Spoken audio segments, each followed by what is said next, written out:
all to please give them a warm welcome.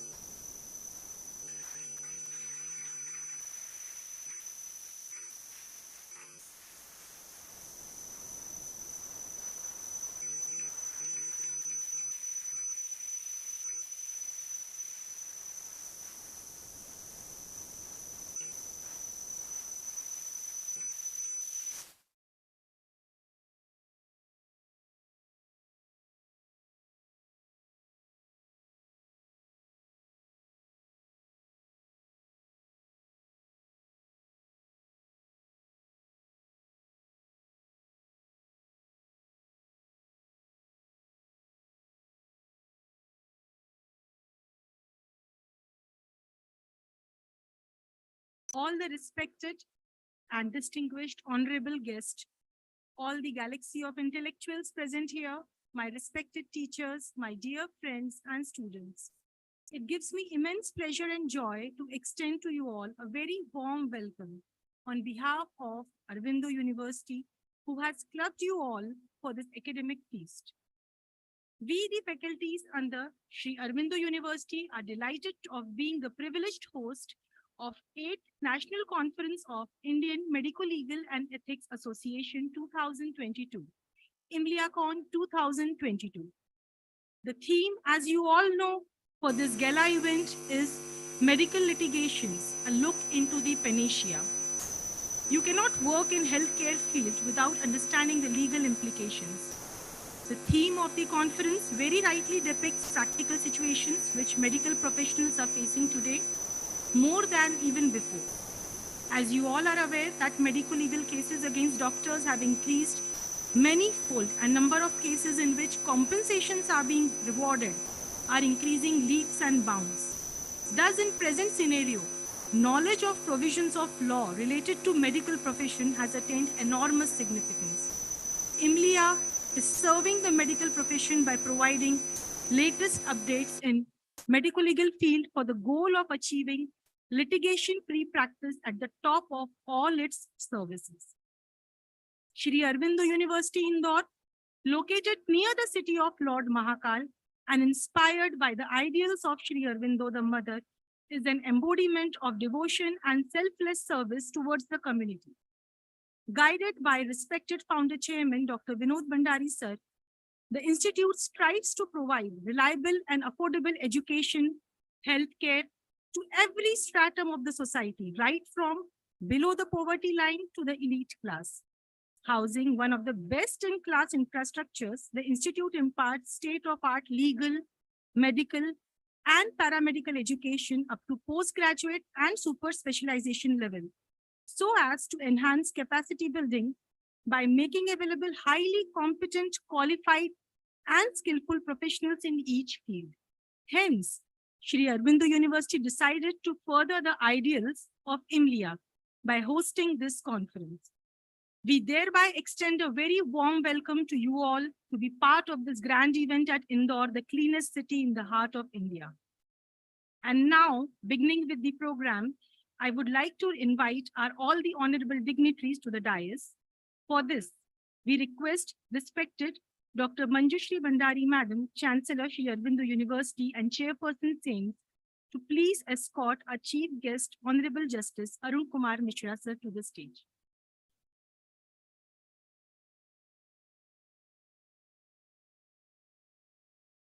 Next, we would like to request our Vice Chancellor, respected Jyoti Bindal Madam, to please escort our today's guest of honor, Founder President of IMLIA, Dr. Satish Tiwari sir.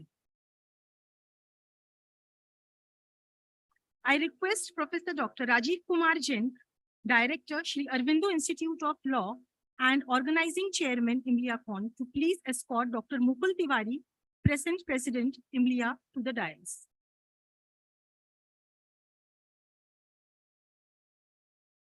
Now I would like to request our Organizing Secretary and Registrar, Sri Aurobindo University, Dr. Anand Mishra sir, to please escort our General Secretary, SAINS and Pro-Chancellor, Sri Aurobindo University, Dr. Mehak Bhandari, to the stage.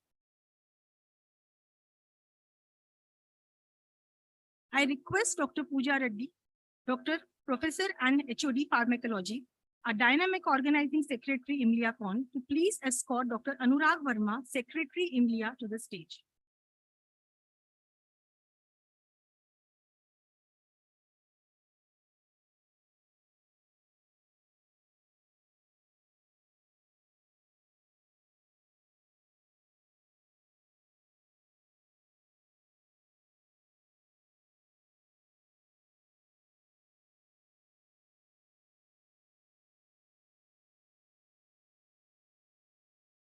Now I would like to invite Professor Dr. Rajiv Kumar Jain, Director, Shri Aurobindo Institute of Law and Organizing Chairman of IMLIACON, to please come forward and welcome everyone.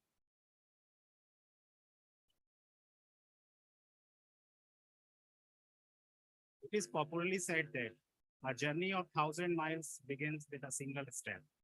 IMLIACON 22 is that one step which brings us closer to establish an awareness-oriented environment for medico-legal ethics. Good evening to one and all present here. Thank you in advance to each one of you for joining us at this 8th National Conference IMLIACON 22 on medical litigation, a look into panacea, organized by Sri Aurobindo Institute of Law, Sri Aurobindo University, and Indian Medico-Legal and Ethics Association. It is my pleasure to welcome all the dignitaries on the occasion, starting with our chief guest, Honorable Justice Arun Kumar Mishra sir, Chairperson, National Human Rights Commission of India, former Judge of Supreme Court of India, Chief Justice of Calcutta High Court, Rajasthan High Court, and also a former Judge of Madhya Pradesh High Court. Sir, I extend my heartfelt welcome for gracing us with your presence. I extend my warm welcome to our guest of honor, Dr. Manjushri Bhandari ma'am, Honorable Chancellor, Sri Aurobindo University, and Dr. Satish Tiwari sir, Founder President, Indian Medico Legal Ethics Association. I cordially welcome Dr. Mukul Tiwari sir, President IMLIA, and Dr. Anurag Verma sir, Secretary IMLIA. Along with this, I welcome the pioneers of Sri Aurobindo University, our founder chairman, Dr. Vinod Bhandari sir, our pro-chancellors, Dr. Mohit Bhandari sir and Mehak Bhandari sir, Vice Chancellor, Dr. Jyoti Bindal ma'am, and Registrar, Dr. Anand Mishra sir. My heartfelt welcome to each one of you present and sitting. Thank you for being a part of IMLIACON 2022. Thank you.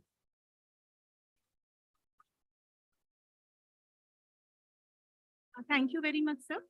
And now we will have our traditional auspicious lamp lighting as a tribute to Mother Saraswati, the goddess of knowledge. Mother, we pray for your blessings with all humility. Give us the wisdom to make this world a better place. Rajshree सोच से सारे updates पाने के लिए bell icon दबाइए. Forward for the same.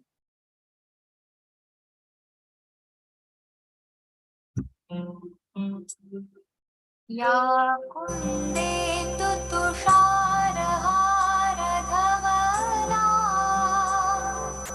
या शुभ्रवस्त्रावृता या वीणावरदण्डमण्डितकरा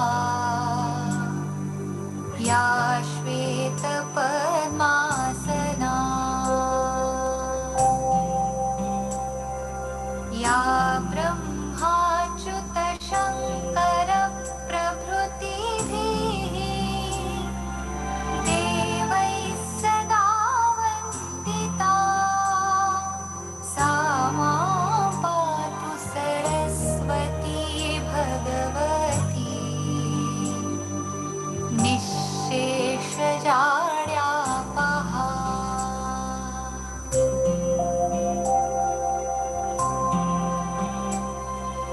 शुक्लां ब्रह्मविचारसारपरमा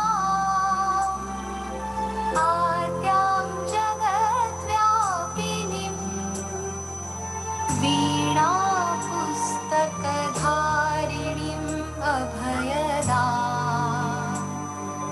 जाड्यान्धकारापहा.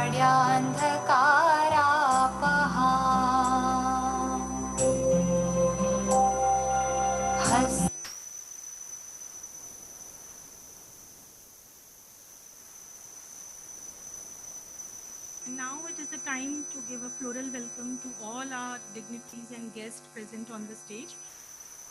I now request our organizing secretary and HOD Pharmacology, Dr. Pooja Reddy, to please give a floral welcome to our chief guest for today's evening, Honorable Justice Mr. Arun Kumar Mishra.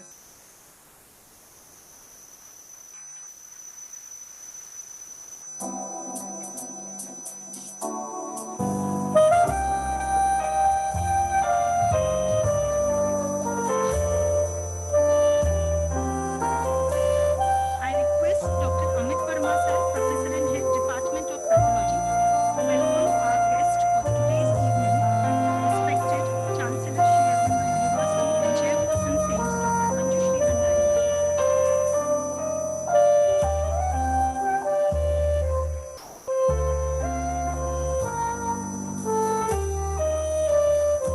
I request Dr. Manoj Khela, Professor and Head Department of General Surgery, to please come forward and welcome our today's guest of honor, Founder President India, Dr. Satish Tiwari sir. Please give a warm round of applause. Please.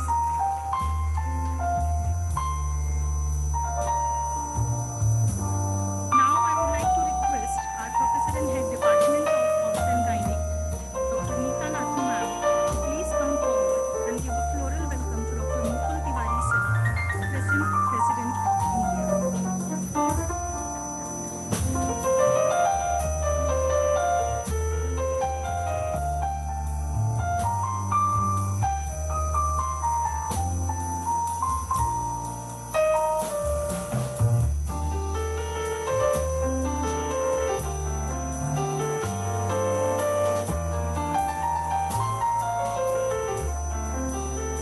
I would like to invite Dr. Satish Joshi, past President IIMA Indore, Vice President IIM Madhya Pradesh, and Organizing Co-Chairman for India, to please come forward and welcome our Vice Chancellor, Shri Aurobindo University, Dr. Jyoti Bindra.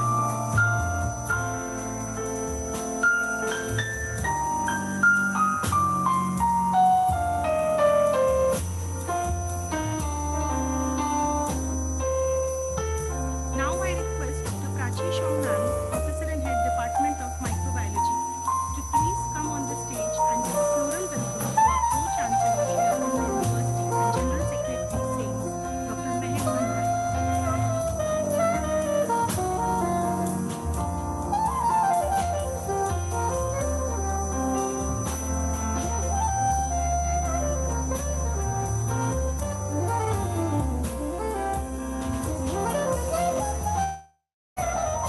Now I would like to request Dr. Prachi Paliwal ma'am, Professor Biochemistry, to please come and welcome Dr. Anurag Verma, Secretary.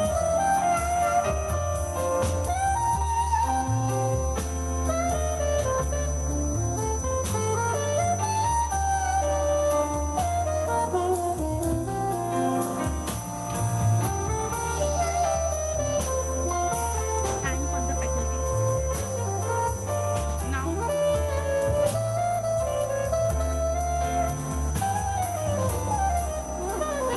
Now let us have the pleasure of listening to the opening remarks of the young and dynamic Dr. Mehek Bhandari, General Secretary, Saints, Pro-Chancellor, Shri Aurobindo University, able administrator and a very capable surgeon.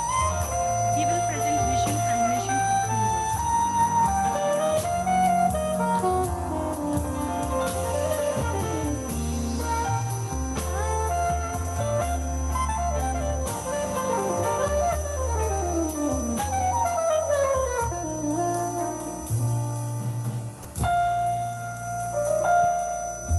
Good evening, everyone. Just like to welcome the Chief Guest Honorable Justice Arun Kumar Mishra and our Chancellor, Vice Chancellors, and Dr. Satish Tiwari, who is the founder and chairman of the India, Dr. Mukul Tiwari, President India, Dr. Anurag Verma, Secretary India, and the other judges of the dais, the other guests of the dais, and all my dear students and all the dear faculty members. So I'll be just talking about the existing courses and our vision and future and the mission for the future of Aurobindo University. So it's our vision is to become the topmost institute in India for providing the quality education. So this is our institute with the aerial view. It's a 36-acre campus with all the institutes in one campus only, with a medical college, dental college. I'll be coming to all the institutes. Behind this, these are the hostel blocks and the residential blocks. And this university belongs to a family of doctors. This is my family, my father and my mother. My father, Dr. Vinod Bhandari, is the founder chairman. My mother, she is the chairperson. And my elder brother, Dr. Mohit Bhandari, he is also a surgeon. And his wife, Dr. Shilpa Bhandari, she's also a reproductive medicine specialist. Myself, I am a bariatric and a robotic surgeon. And my wife, Dr. Shweta, has done fellowship in fetal medicine and a fetal medicine expert. These are our pillars for the Sri Aurobindo University. Dr. Jyoti Bindal, ma'am, she is the Honorable Vice Chancellor of this university. And Dr. Anand Mishra, sir, he is the Registrar of Sri Aurobindo University. Talking about the group, this is our group. My father and mother started way back in 1980 with a clinic at Pardeshipura. Then we started with a hospital at Pardeshipura in 1986, where my mother still works. Then in 1993, we started with a 100-bedded Bhandari Hospital Research Center in this city. And then an insurance company known as Health Wizard India. Then we were the one to start the paramedical courses in Madhya Pradesh. So we started with Indore Institute of Paramedical Sciences. Then we started with Indore Institute of Medical Sciences, then a blood bank service station. Then in 2000, we started the super specialty clinics. And in 2001, we were the first to start open heart in Indore in 2001. Then in 2002, we started with a nursing college in our Bhandari Research Center Hospital. And in 2003, we started with Sri Aurobindo Hospital and a medical college, which is this. And then in 2004, we started with the medical college expansion, and then the nursing college, the allied and paramedical science college, the dentistry college. And in 2011, we started with the robotic surgery. This is the first medical college in Madhya Pradesh to start robotic surgeries. All the residents are getting trained for this. And in 2020, we just recently started the Sri Aurobindo University. It's just one or 2 years old. And in 2022, we started with Sri Aurobindo Institute of Law. So these are our group hospital and institutions. This is our hospital building. This particular building has got the medical college, dental college, and a nursing college, and all the colleges are attached with each other. It's a 956 feet building. So talking about Sri Aurobindo Hospital, it is a fully NABH accredited hospital with a NABL accredited lab. It has got 1400 beds with 170 beds in ICU, with all the major ICUs like the medicine ICU, surgical ICU, neonatal, pediatric, neuro. And it is recognized by all the government agencies like the Ayushman, ESIC, CGHS, RBSK, and with state-of-art diagnostic facilities. Then we have got 17 modular operation theaters and a center of excellence in robotic surgery and bariatric surgery. Then we are specialized in congenital heart surgeries with a dedicated cancer hospital and doing specialized work in nephrology, neurology, physiotherapy, rehabilitation. And to note, SAMES was a dedicated COVID-19 hospital. We had treated around 40,000 plus patients during the pandemic time. And in central India, we have got all the super specialties under one roof, like the PET scan, gamma camera, brachytherapy, mammography, CT scan, MRs, the EEGs, AMGs, and the molecular biology lab. The genome sequencing machine is with us. This is the only medical college in Madhya Pradesh to have a genome sequencing machine. And then we have got a pH manometry lab, the pain clinic, and the simulation lab. So this is a medical college building. We have got a MBBS of intake of 250 seats with all the MDMS in all the major specialties, with MS6 subjects and MD 16 subjects, with DM super specialties in 13 subjects. And PhD in general surgery is also here. Then this is our dental college. In the dental college, we have got 100 seats recognized college with all the MDS seats, all the specialties are there. The PG is there in all the specialties. Then the nursing college, we have got the basic GNM, ANM, and the MSc, PhD nursing. Then this is the paramedical science college, in which we have the BPT, basic BPT, MPT, and the diploma courses in OT technician and X-ray technician courses. Then these are the other institutes of speech and hearing with a BSLP course and a journalism and a mass communication college as well. And so we have recently just started Sherman Institute of Law, which is offering BLLB and PhD and LLB and LLM. So recently it was inaugurated on the 8th of October by Justice Honorable J.K. Maheshwari sir. So these are some of the glimpses of the inauguration. And our aim for starting for the law college was to just integrate the medicine and the law. And I'm very thankful that IMLA is working for this particular conference, because it is mainly focused on the confidentiality, negligence, and medical malpractice and other treatment and other criminal laws applicable to the healthcare and ethics. So I just want to just show you a video about how all our faculty members and all the staff who worked in COVID times. This I always show in my presentation because it's something to look on.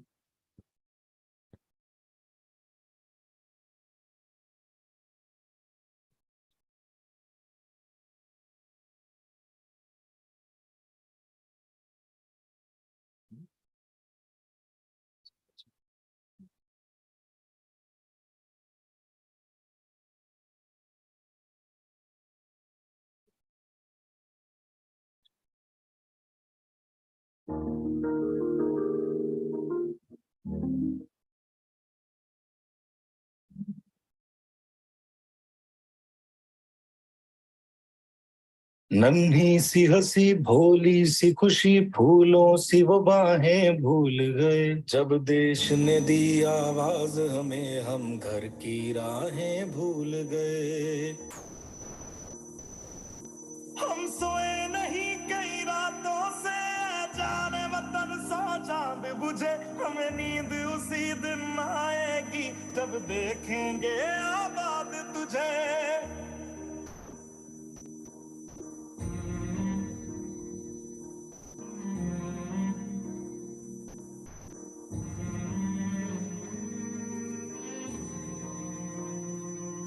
तेरी मिट्टी में मिल जावा गुल बन के मैं खिल जावा इतनी सी है दिल की आरज़ू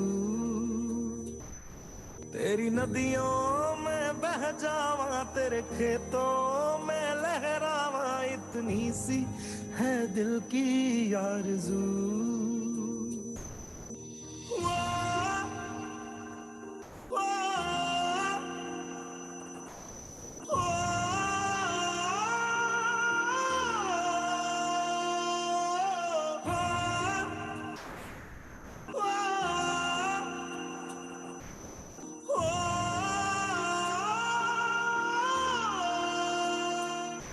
मजबूर हुई जब दिल की दुआ तो हमने दवा से काम लिया वो नब्ज नहीं फिर थमने दी जिस नब्ज को हमने थाम लिया बीमार है जो किस धर्म का है हमसे न कभी ये भेद हुआ सरहद पे जो वर्दी खाकी थी अब उसका रंग सफेद हुआ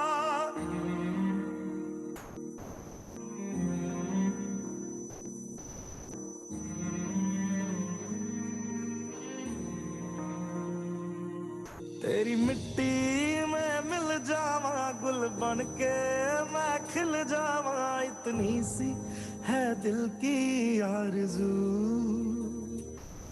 तेरी नदियों में बह जावा तेरे खेतों में लहरावा इतनी सी है दिल की आरज़ू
thank you everyone for the time and attention. I again welcome you to this event and hope for a successful event. Thank you so much.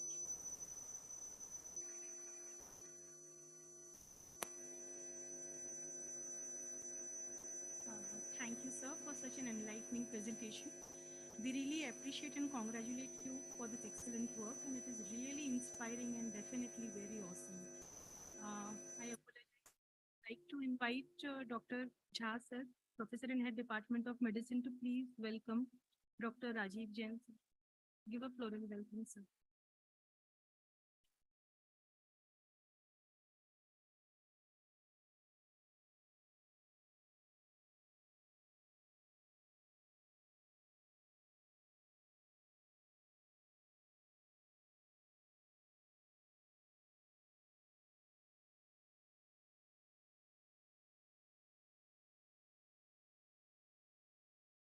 And now next, we are pleased to invite Dr. Anurag Verma, Secretary IMLIA. He is a famous medical legal advisor and consultant, member of Medical Legal Action Group, Associate Professor of Law, HD College of Law, Kashipur, faculty to many national and international conferences, and he has worked in many prestigious hospitals. I request you, sir, to please enlighten us with activities of India.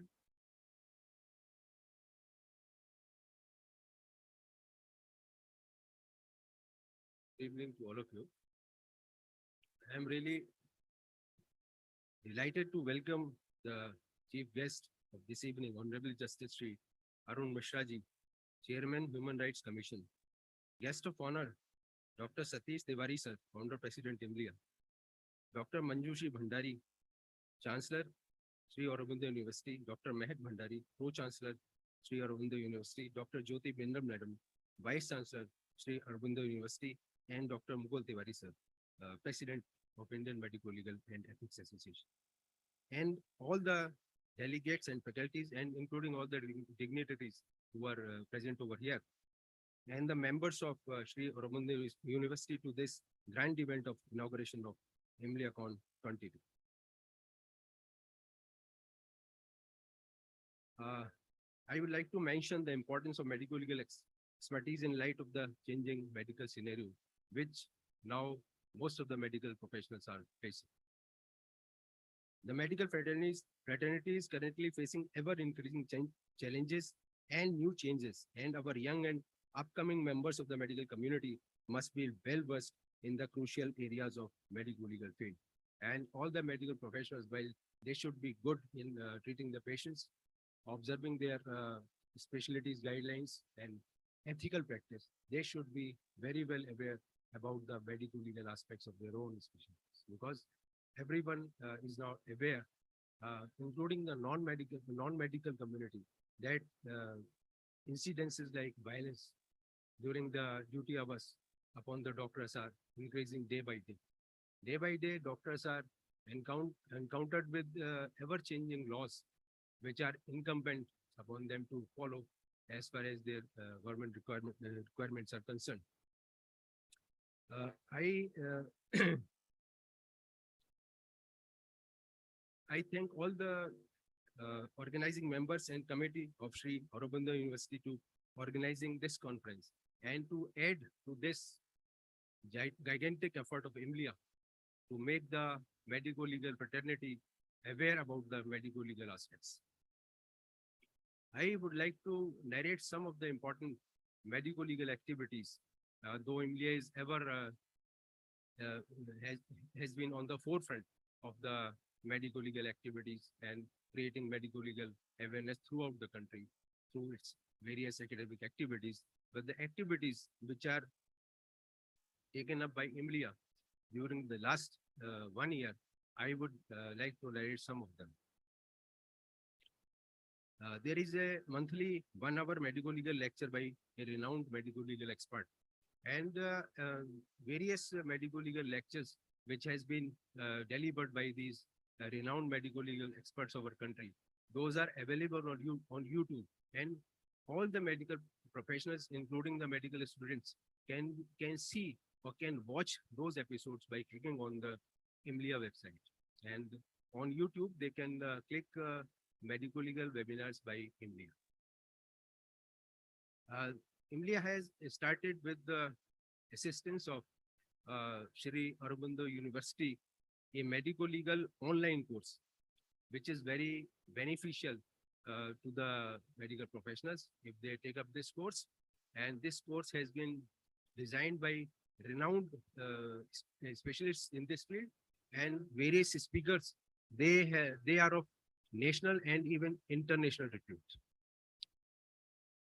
IMLIA has published a lot of books in the past, and there is two books. One reference book of IMLIA is going to be completed very shortly, and there is a completion of third edition of one textbook of medical legal specialties by IMLIA. IMLIA being basically an academic association, because we make the medical fraternity aware about the medical legal aspects. And we actually, the other organizations are there, and some other people are there who take up these issues as activists. And they file cases in favor of the doctors against the government and other authorities, and they fight for the medical professionals practically. But IMLIA being basically an academic association, we have added many new members to the association so that large number of medical professionals should be made aware of the medical legal aspects of the as well as the ethical aspects of medical profession. IMLIA has been actively spreading this medical legal awareness through its journal, which is known as JIMLIA, and which is now available on internet, and every person, every medical professional can be well aware of these issues by clicking on internet and the website of IMLIA and watching this. And IMLIA is committed to continue with these activities with the view of enabling the medical fraternity to be aware of different medical legal aspects of the specialties and about the ethical practice, which is very much required. And I am of the view that IMLIA is committed to ethical practice by the medical professionals. If the doctors, they do ethical practice, then the patients will be benefited. And this way, I think that IMLIA is doing a great social service. So with these words, I would like to end my talk, my short address, and I would like to thank again Sri Aurobindo University for organizing this conference, and to the chief guest for honoring us. Thank you.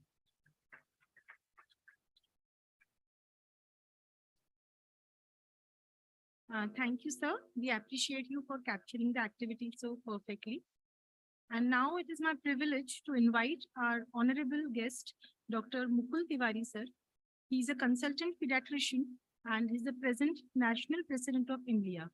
He'll address you all and say a few words. He has held many prestigious posts in his illustrious career, and he has received awards and has been an author too. Please welcome, sir. Thank you, ma'am.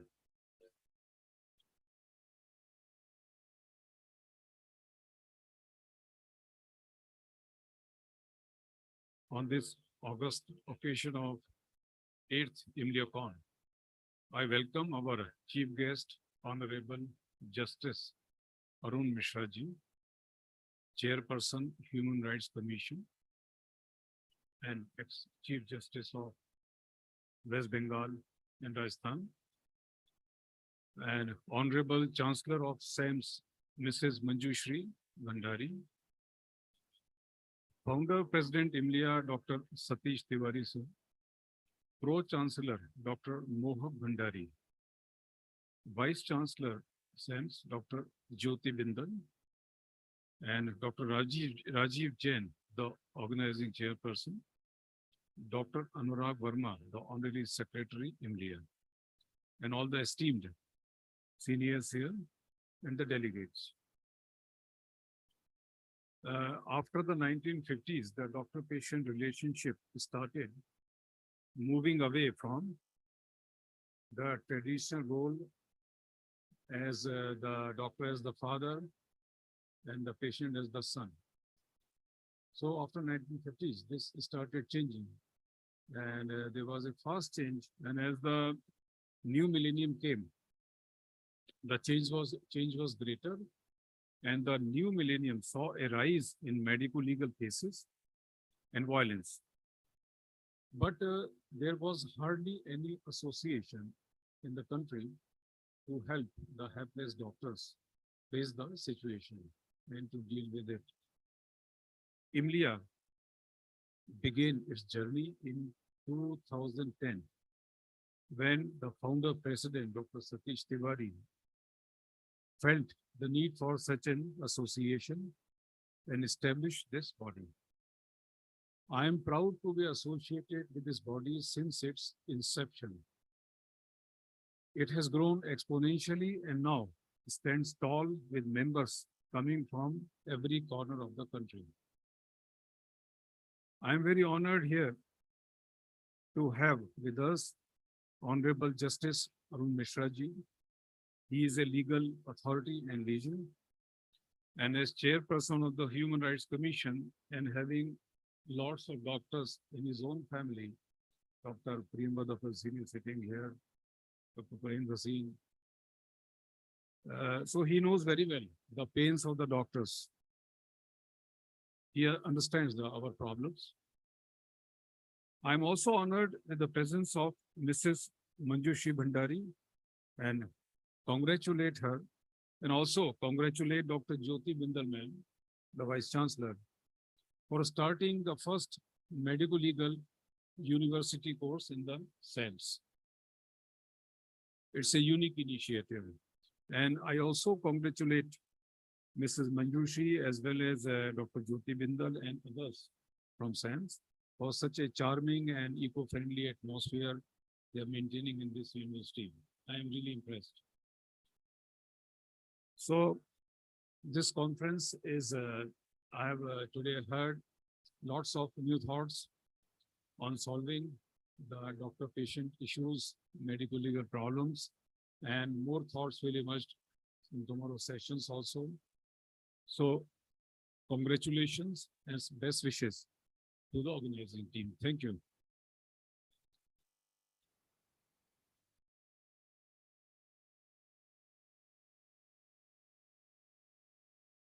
Thank you very much, sir, for sharing your thoughts with us. The next dignitary to honor us with her presence is our enigmatic Vice Chancellor, respected Dr. Jyoti Bindal ma'am. She has been our source of power and guiding light in organizing this conference throughout. We are very excited to hear some words from you, ma'am.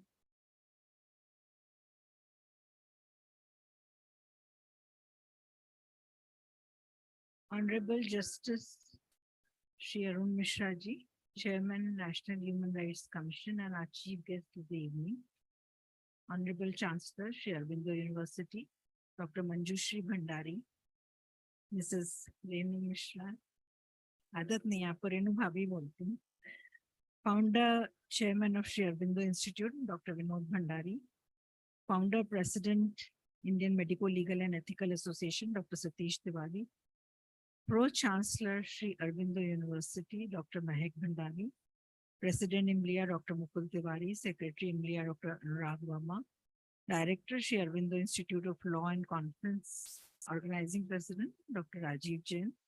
Registrar, Shri Aurobindo University. And Dynamic Organizing Secretary of this IMLIACon, Dr. Anand Mishra.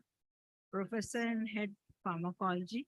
And again, we were very, what should I say, vital spine of this IMLIACon, Dr. Pooja Reddy. My family from Gwalior, directors of Apollo RNG, Priyamda and Puren. Distinguished dignitaries in auditorium, renowned speakers, chairpersons, faculties, all the delegates in this conference, Dean Sames, Dean Aurobindo Dental College, Principal Nursing College, ladies and gentlemen. On behalf of the family of Shri Aurobindo University, it's a proud privilege to have you with us this evening. And I feel very humbled and blessed that Honorable Justice Shri Arun Mishra ji gave his consent to be here this evening. I'll start my thoughts with words of Potter Stewart, who said, ethics is knowing the difference between what you have a right to do and what is right to do. The medical profession, as everybody has been saying, is considered to be one of the noblest professions in the world. And the practice of medicine is capable of rendering genuinely noble service to humanity, provided we as doctors give due care, sincerity, efficiency, and professional skills.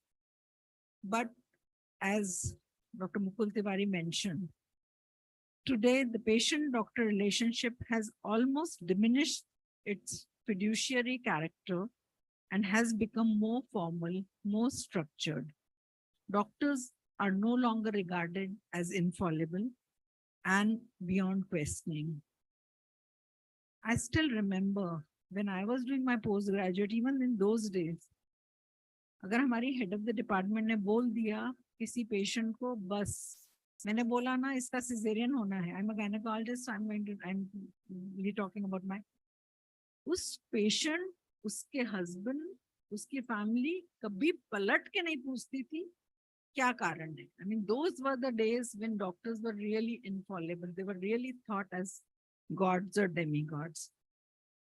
Corporatization of healthcare has made medicine like any other profession. And unfortunately, slowly the public perception is coming that medical profession is increasingly being guided by the profit motive rather than of service, much against the letter and spirit of Hippocratic Code.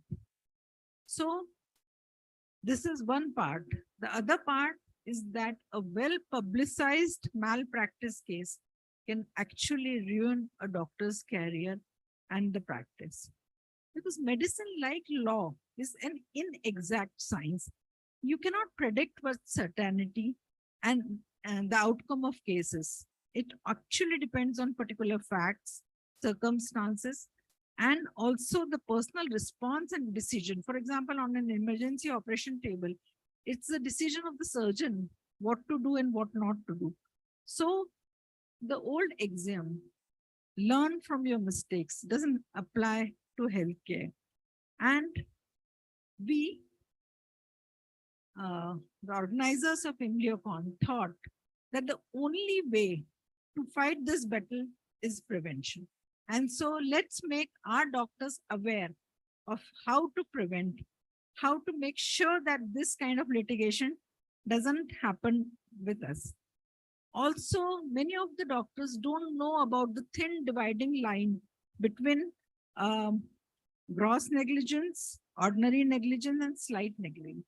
And this particular indifferentiation makes them fallible to so many litigations. Earlier, because doctors were guided and controlled by the code of conduct from National Medical Council, earlier Medical Council of India, so the laws were not so much applicable. But now the Supreme Court has decided that just because the code of conduct is applicable to doctors, does not mean that they'll be immune from the negligent act. And the person who's suing the doctor is no longer consoled in the way that their institution will take care of them. So having said that, we doctors have become very, very vulnerable because अगर हम बहुत सारी investigation कराएं, तो we are blamed for being too professional, profit seeking. नहीं कराएं, so we are bound to reply in consumer forum in various places.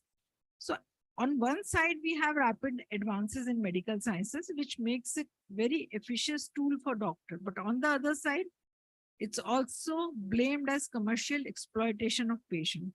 So somewhere there has to be a balance. And trust me, during entire our training in MBBS, BDS, or any undergraduate or even postgraduate course of our medical profession, we are never given any training of medical legal aspect. And that is why we are so ill prepared for our journey when we want to fight the litigation. Therefore, this was a burning need for this conference. And today's scientific deliberations, our quiz, our role play, moot court, They're all glimpses of success of this event. And tomorrow, once again, we have very important topics, panel discussions, frequently asked questions to help us guide through the medico-legal aspects. Common sense makes good law. I still remember, sir, when I was already working in a medical college, I remember telling Justice R.C. Lahoti, ये जो भी हमें advice देते हैं हमारे वकील, ये तो सब कॉमन सेंस है. तो he said, I said, ये तो हम भी खुद सोच सकते हैं. तो हंसने लगे. And he said, पहले LLB तो करो. And that is how I did my LLB. While I was practicing obstetric gynec. So having said that, I think that has given me tremendous knowledge, insight on the medico-legal aspects. So once again, I welcome you all to this conference. We have a lot of register. I mean, this conference has been beyond our expectation. We have had so many registrations, online, offline. I think the success of this conference itself says the need of the hour for medico-legal aspect. Thank you.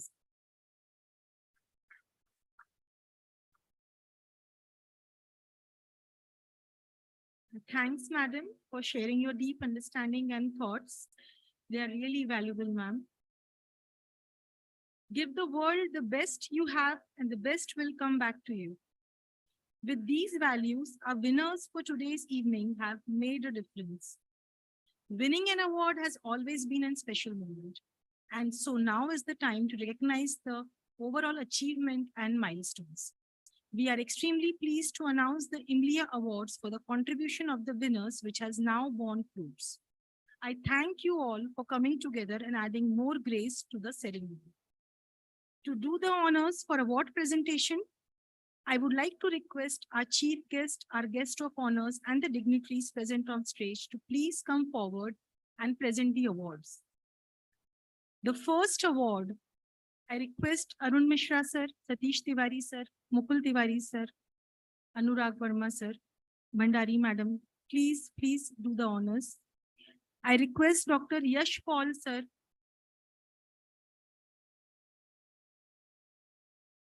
He gets the award for maximum contribution to journal Jimlia 2022. A big round of applause for Dr. Yash Paul.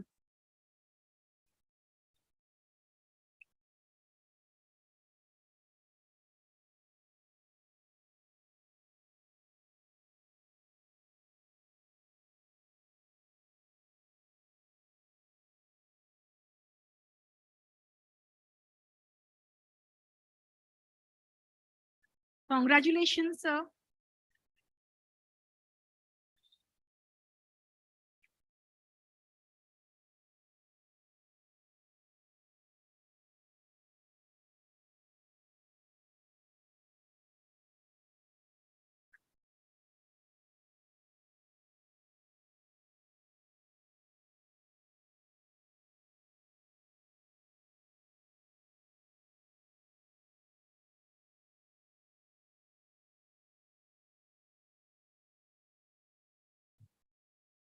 The next award, IMLIA 2022, for spreading medico-legal awareness goes to our Vice Chancellor, respected Dr. Jyoti Bindal Madam.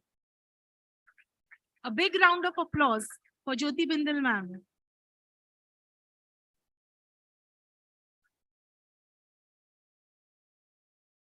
Congratulations, Madam.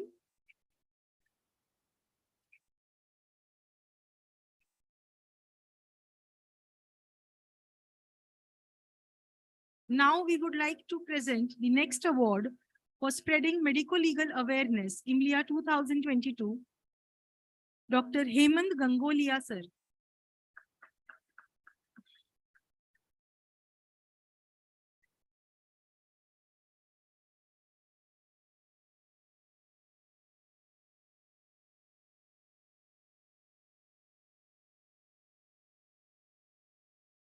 Congratulations, sir.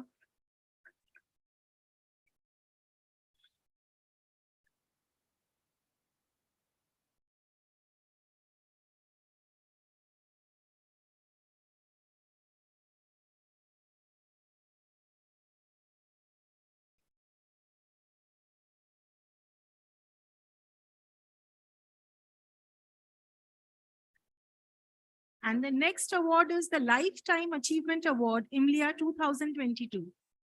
This award goes to Dr. B.B. Sahani, sir.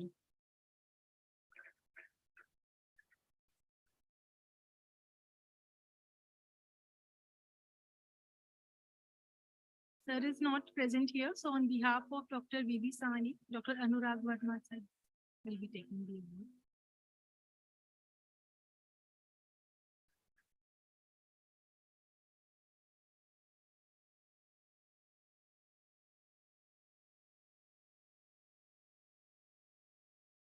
The award for membership drive, IMLIA 2022, goes to Dr. A.K. Sirohi, sir.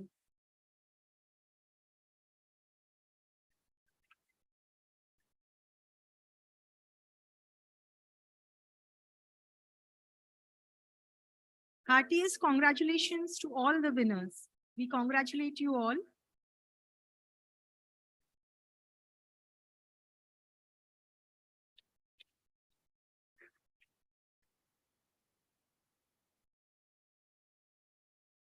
A big round of applause for all the winners, please.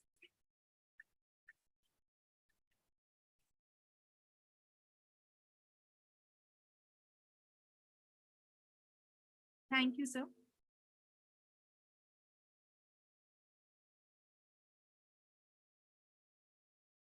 And now we would like to request the pleasure of your company, sir. Our next speaker is our honorable guest of honor, Dr. Satish Tiwari. He is the founder president of IMLIA. He has been the founder convener, Human Will Banking Association. He is the president of IVCF chapter of IAP.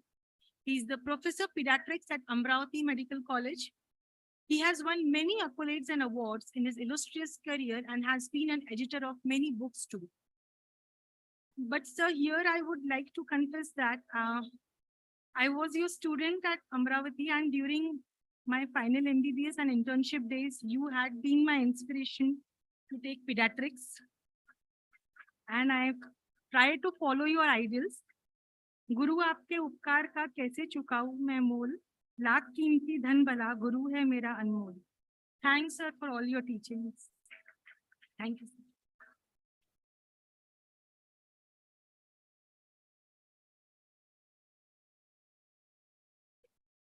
Thank you, Gunjan, for such a nice words. Respected and honorable Justice Minister, management of Sri Aurobindo University,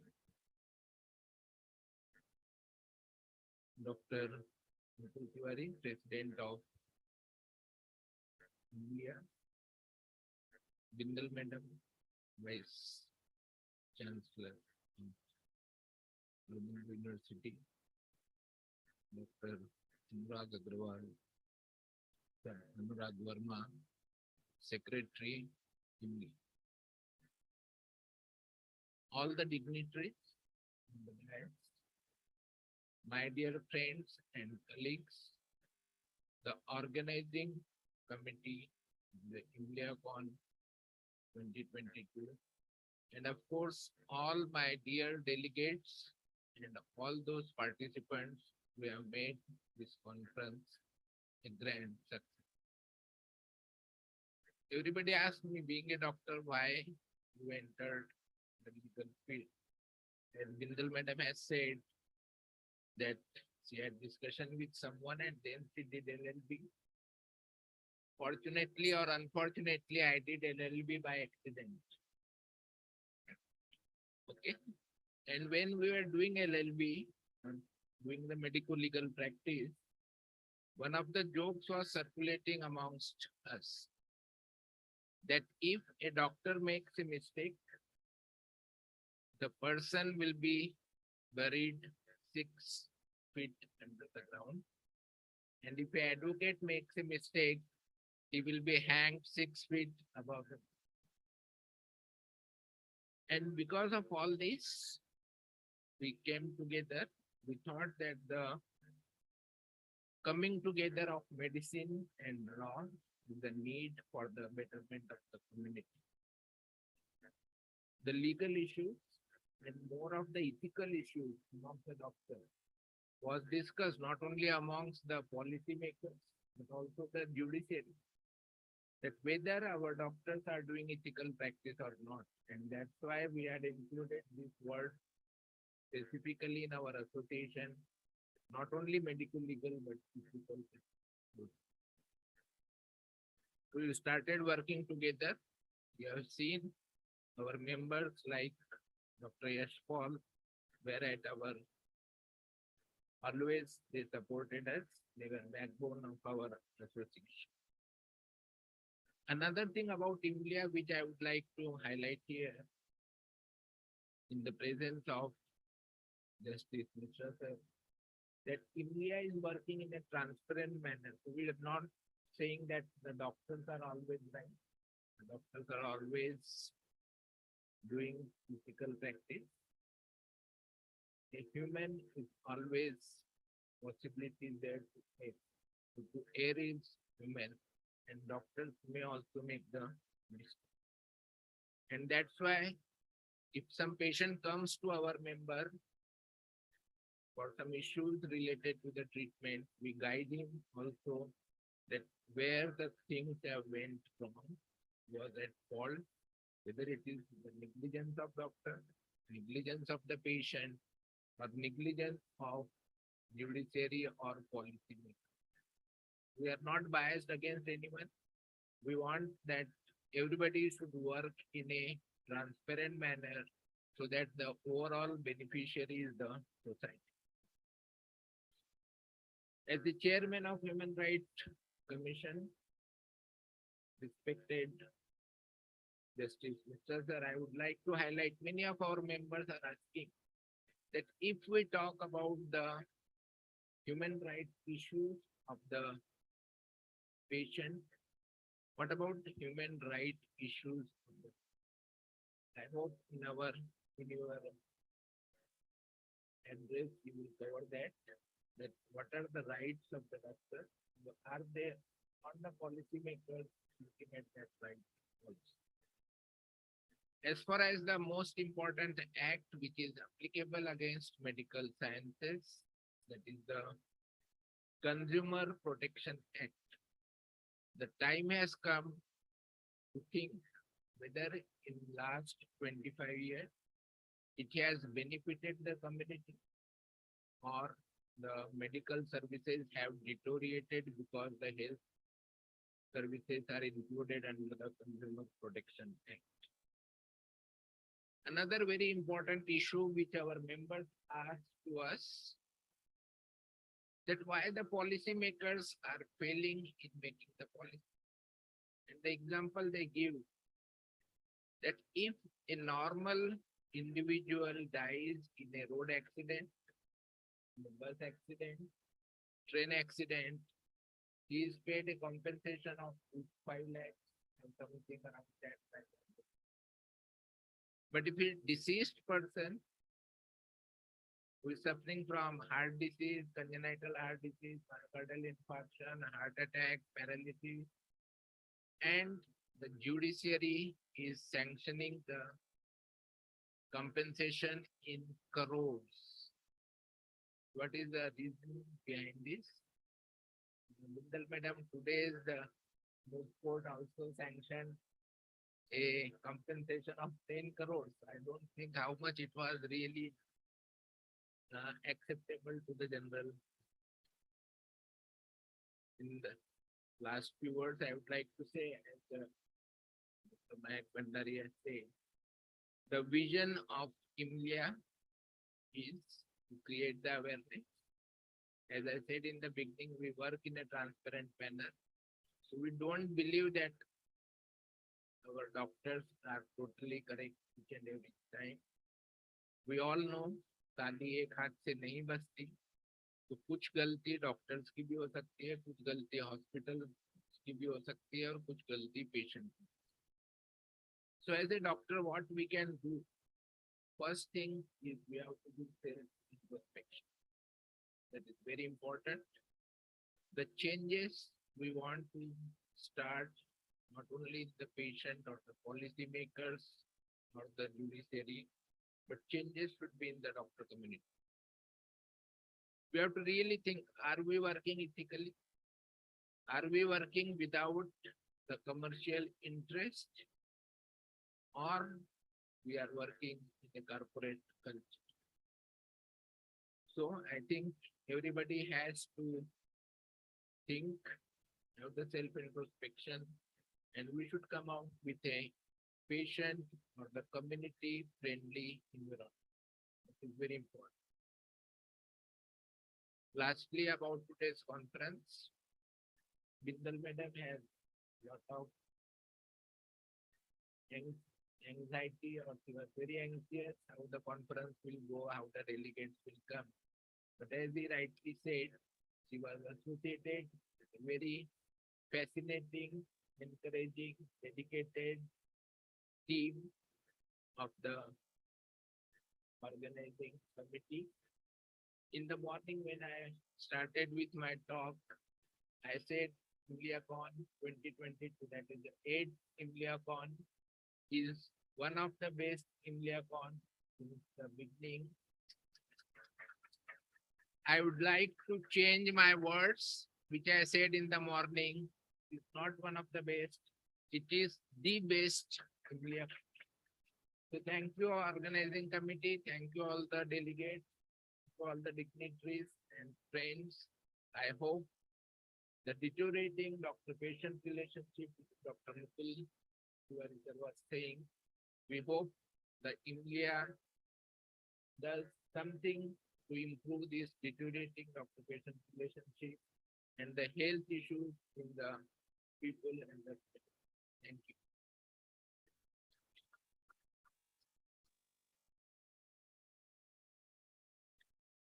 Thank you, sir. Your years of research and your depth of understanding, your ability to present the subject in such an interesting way is really appreciated, sir. Let us now have the pleasure and privilege to listen to our next guest of honor, a very charming, graceful personality, a renowned gynecologist herself, whose work contribution to the society cannot be expressed in a few words. I am profusely overjoyed to welcome our Chancellor, Shri Aurobindo University and Chairperson SAIMS, Dr. Manjushri Bhandari Madam, to please grace the stage now.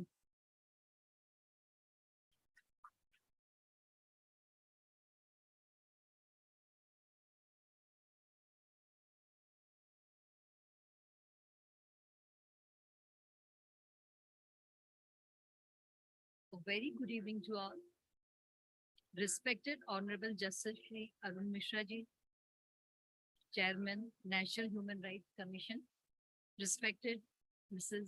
Renu Mishra ji, Dr. Satish Tiwari, Founder, President, India, Dr. Mohak Bhandari, Pro-Chancellor, SAU, Dr. Jyoti Bindal Madam, Vice Chancellor, SAU, Dr. Mukul Tiwari, President, India, Dr. Anurag Verma, Secretary, India, Dr. Rajiv Jain, Organizing Chairman, Dr. Anand Mishra, Dr. Pooja Reddy, Organizing Secretaries, all the dignitaries and enthusiastic team members of this great conference.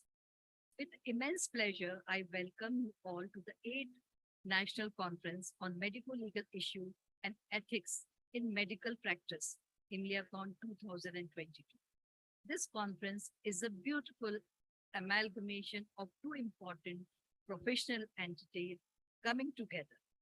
It guides us on safeguarding of not only the rights of the stakeholders, but also empowering them with knowledge on protecting oneself during untoward circumstances. You all, as medical professionals, have certainly experienced the medical legal dilemma at least once or twice in your lifetime. But how did you all face it? Were you equipped with proper knowledge and guidance to deal with such things? Was there a sense of lacuna felt? I'm sure you all know the answers. Many doctors aren't well prepared to deal with such medical legal things. So there is a need for enlightening all the doctors on medical legal issues and conduct of medical practice etiquette. The entire session of ImliaCon have carved out fantastically to address many medical legal issues, be be it session posters, quiz, or mood board. You all will reap maximum benefit through this conference. My dear delegates, always remember, law are framed to protect us. However, it's the ignorance of existence of such law that can be troublesome at times. I congratulate the entire team for organizing such wonderful conference and with profound happiness. Wish you all fantastic learning journey. Thank you. Thank you so much.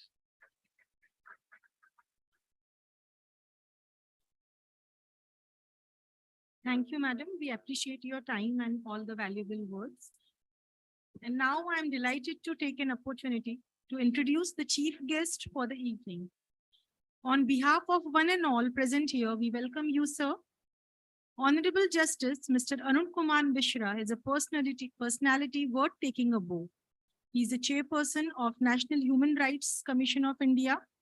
He has served in various key capacities in Indian judiciary, and he has retired as a senior judge of the Supreme Court of India.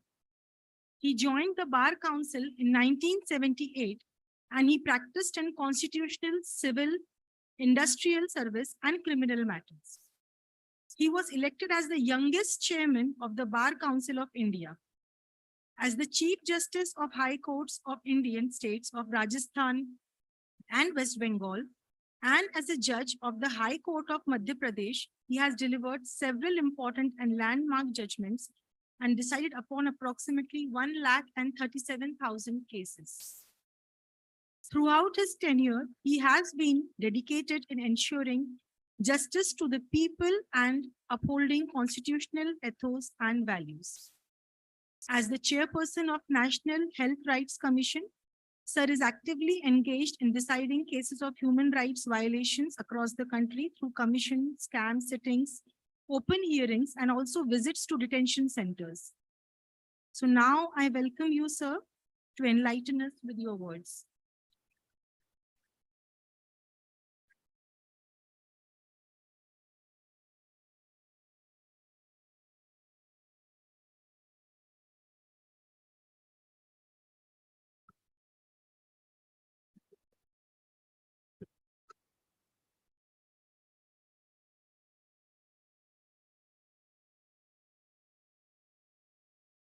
Honorable Chancellor, Shri Manju, Dr. Manju Bhandari. In order to do gender justice, I have to call Dr. Vinod Bhandari.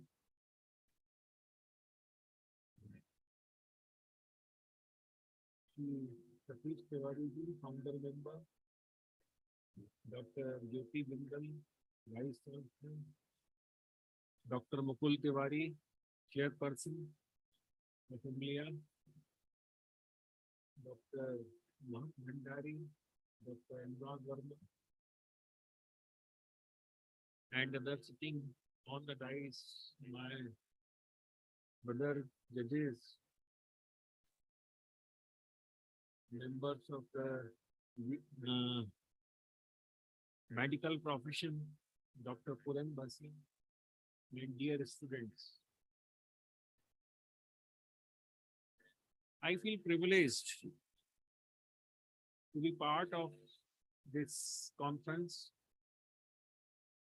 which is of immense importance. I was feeling that I'll be the only law-knowing person on the dais amongst doctors, but I find legal acumen on the dais and off the dais both. So it has made my task a little difficult. And the treatment has been made very easy now. Over the last 1 century, doctors have done so many rapid breakthroughs in the field. Virtually, they have revolutionized the entire medical treatment. Here, effectiveness and there are fewer side effects or adverse effects. Less surgical processes have become less intrusive, and we have robotic institute here itself. There are reduced morbidity, quick recovery, longevity. For all this, I will give credit to the doctors. I salute you for that. I salute you for various reasons on which I am going to dilate further. Because medical profession, when I was deciding a case of Mulchand Karatiram's hospital in Supreme Court, they were holding a lease on concessional basis. They were resisting the government's directive to give charitable service, which was, according to government, they should have accepted. So I came to search as to the medical profession itself. I made a research and I found that medical profession is charitable by its very nature. Whether you do charity or not, as a matter of fact, nature of this medical profession itself is charitable. This service to the society, service to the humanity, not to an individual. So that is the importance of yours. If I call you noble, you'll say, why you're calling only doctors noble? I call legal profession also noble, and here two persons are having double nobility in them. So legal profession and medical professions are really noble. Doctor saves the lives. And when we come to legal profession, client comes to them and sign on blank paper. Are you going to sign your even family members on blank paper? No. That is also the confidence reposed in a doctor. Why I call noble? Your prescription starts from which word? RX. Where it is in the world in any other profession. God care, God treats, you prescribe. So you remember the God while you start any prescription. That's why you are noble. I need not remind you your nobility. Hospitals are a place for care, mercy, compassion, saving lives, and extending charity. You are the healer of the world. Use this expression. See what is happening in the world. Millions of persons have died. Millions would have further died. But who saved? Now, even if a world war takes place today, so many persons are not going to die, and so many persons you save. What a real battle during COVID. So credit goes to the medical profession, to the doctors. That's why by some previous speaker, the next God. Earlier, they were not questioned, but the Vice Chancellor. Now there is a change in the perception. I'll come to that little later. But it's your hard work, your character, your diligent care, prompt care, and you work without anxiety.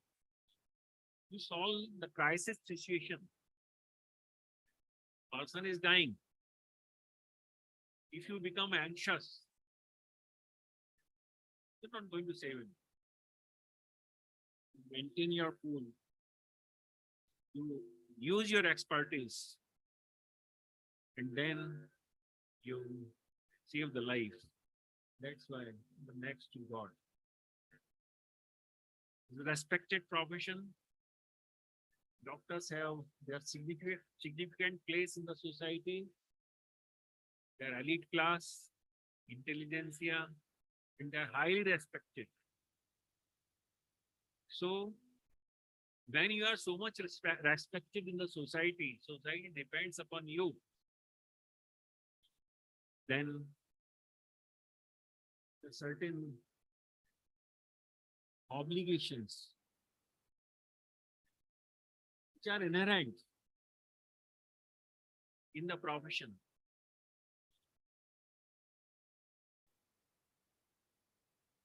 They have to be taken care of by the medical profession, and it's not that you are not taking care of. Hats off to the profession that you're doing your job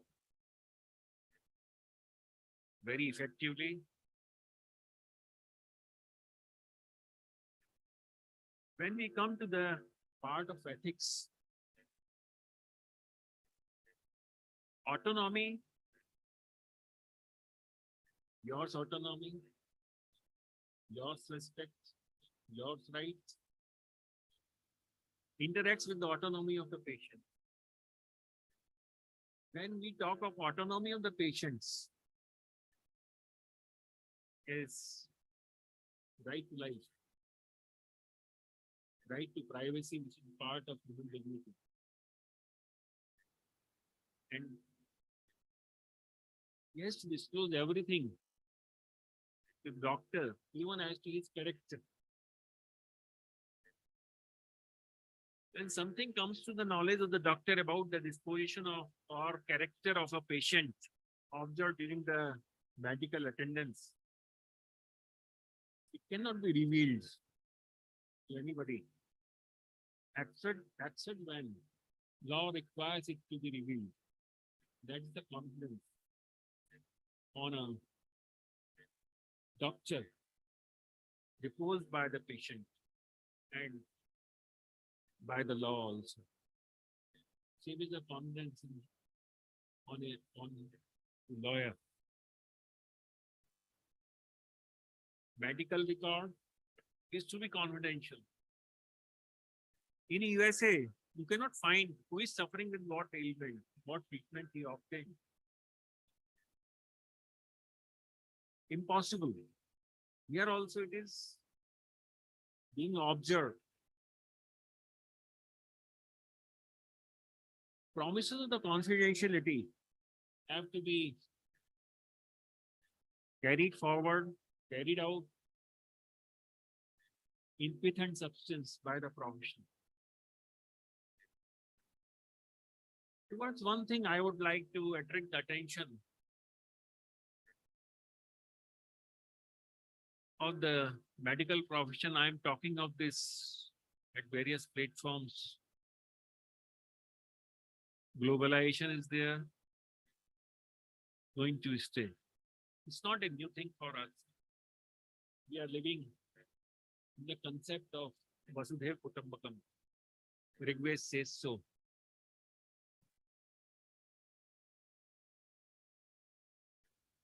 Question is of intellectual property rights, copyrights, patent rights. This is to right to life.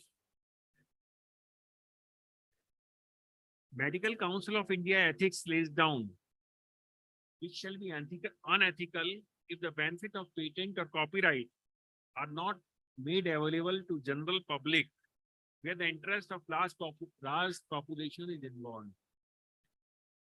Now I put a question to the entire profession.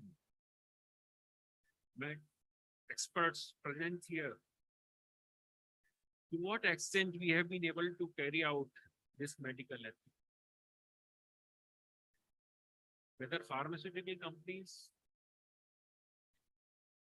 can go unchecked. My members of the judiciary are also there. Question is,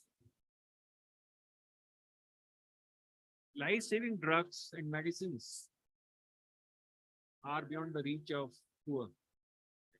He cannot afford it. On the other hand, we see cancer drugs beyond the reach. Good medicines of various ailments beyond the reach of the poor and poorest of the poor. Eye treatment, I am getting an injection in my eye. How many persons can afford it? 50,000 rupees worth. Repeated, you never know, 1 month, 2 months. What to do? Patent is patent. It's not being made public. Millions of people have died in the world due to corona. Have we seen the patent of vaccines made available for the benefit of general public?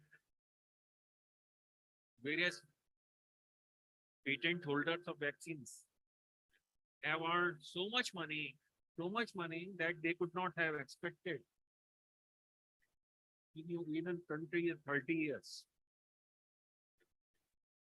But you see, when invention is there for the benefit of the public, why it should be protected? Why the best of the vaccines are not thriving in the entire world? Why the people are dying for want of good vaccine even as on today? Whether it is ethical, right to life, ever meaning of patents,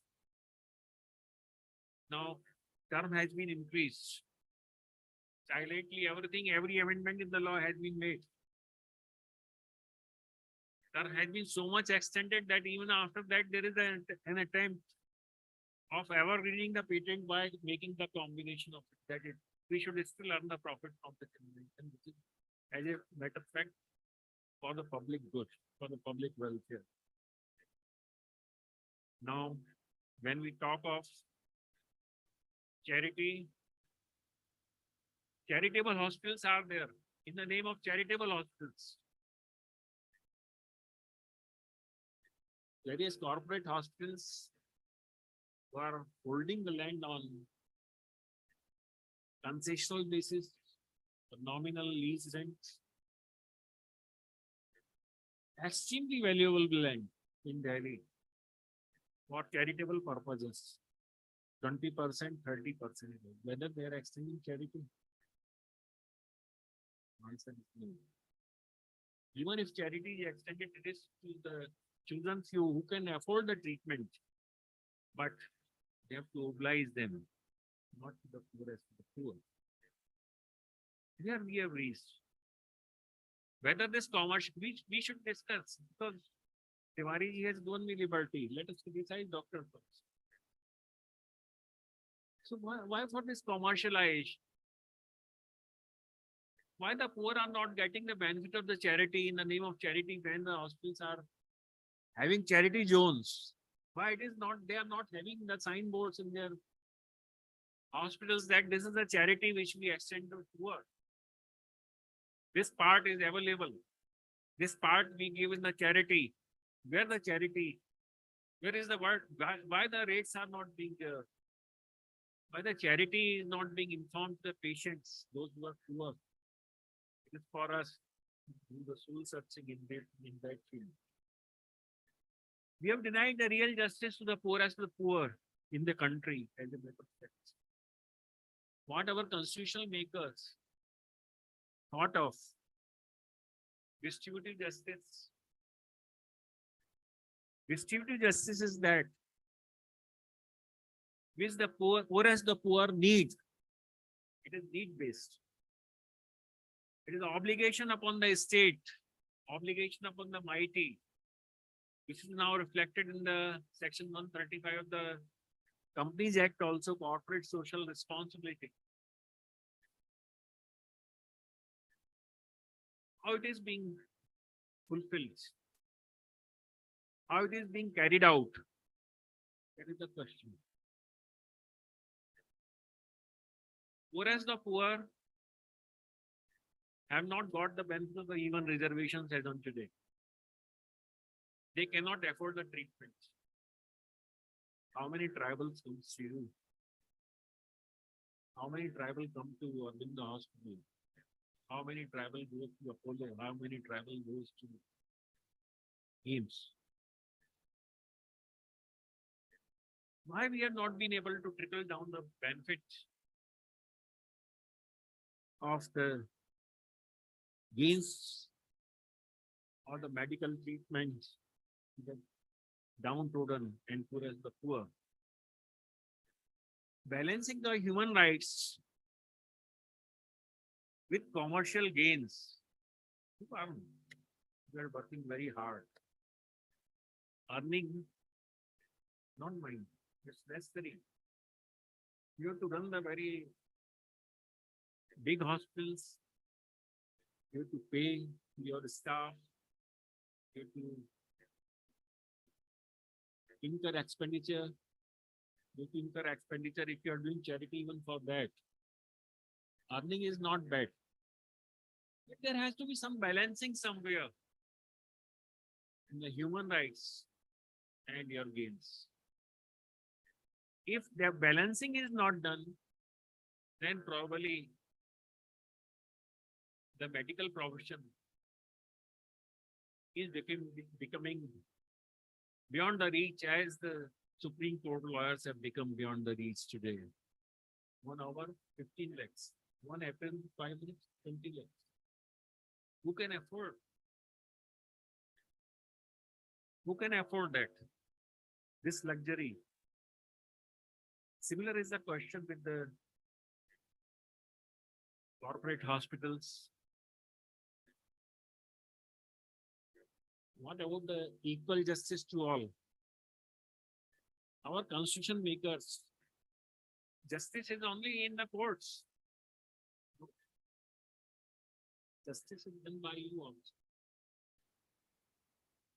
Equal justice for all. Nobody should be deprived of the justice. Justice is a bundle of rights. Social justice, economic justice, justice towards the health, justice on administrative side, justice from the judicial side. So you also impart justice. You are part of it, constitutional scheme. And fortunately, our constitutional scheme is fully loaded with the health, welfare, and that you are dealing with. I'm really happy that I am in the midst of such a elite class who can carry forward the constitutional mandate, which is contained in the directive principles rather. Government is given free hand, no interference by the court. Extend your schemes for the welfare of the poor. Court will not come in the way. Distribute the justice, distributing justice. Provide the medicines free. Best of the possible treatment by best of the experts, best of the medicines. The persons who cannot afford it. That's one aspect towards which I wanted to attract your attention. Another aspect is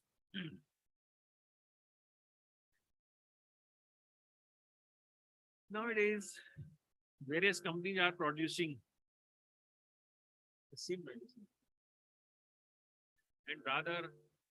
And you see the difference into that of the pricing in that. American products, 1 lakh. Indian product price 6,000. I'm talking of cancer drugs. I know. That is the difference between that. 60,000, here 3,000. But same drug and same efficacy. If we are prescribing a drug of 60,000 to a poor, cannot afford it. It's violation of his right to life. So what we have to prescribe is for us to consider what is the ethical part of it, what you all of you know, what is the ethical part of it, that the cheaper drug is to be prescribed. And now another aspect towards which I will just attract your attention and leave it at that. What is the right to life? Who and what? Where right to life is only for not to be unjustly killed, or right to be kept alive. And then right to life of embryos, fetuses, newborn babies, patients, persons who are permanently unconscious, brain dead. These aspects you have to deal with every day. AIDS has faced hacking of the data on 23rd of November. And it was treated as offense and cyber attack. And case was registered. Serious issue. It can happen with you also, in any hospital. What about then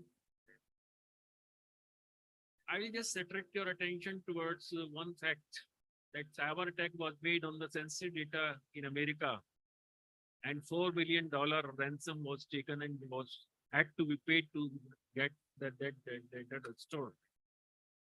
Though that ransom was paid in cryptocurrency, but it was retrieved later on. But who attacked and who took that ransom was kept a secret. 65% report says that 65% of sensitive data is stolen in India, or there is a attack on that. Cyber attack on 65% of sensitive data. And sometimes ransom has to be paid for that. Now, what about human rights? Privacy. There's need to legislate stringent laws. And cyber crimes are so much dangerous. If medicine is being given on computerized basis, if data is stolen, hacking is there, lethal dose can be administered by a person sitting outside the hospital. That is the danger. If this invention has to stay, 95% of the cyber space is being used for illegal purposes, for human trafficking and other things. Now this attack on the hospital is very sensitive, and please take care, because it's a very sensitive issue. Now artificial intelligence is another part on which judiciary and hospitals are going to depend in future, because they are so much overburdened. Judiciary is overburdened,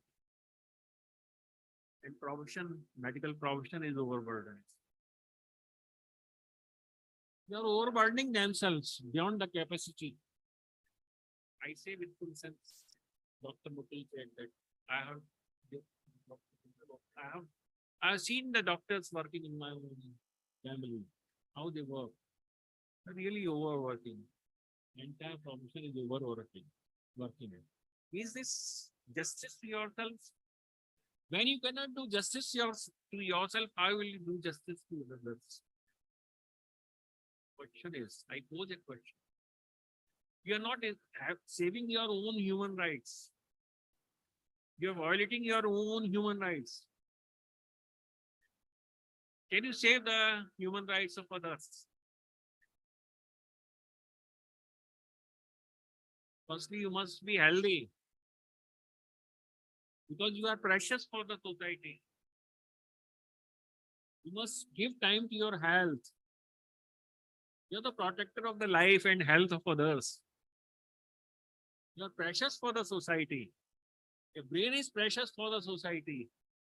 Person who has learned expertise is precious for the society. Don't know your value, your own value. Society know, we know.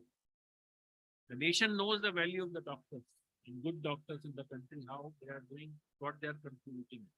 So please, my request to all the members of this profession is that kindly take your own care.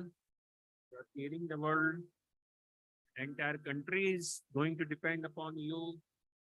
And health sector is the most important sector which has to deliver the goods to a nation. You have to preserve yourself. Army has to be kept in good mood. Your doctor's army, nation is proud of. They are proud of you. So, and another aspect is that recently there is a report manufacturing of the bogus cancer drugs. Hyderabad, Haryana, fragrance also.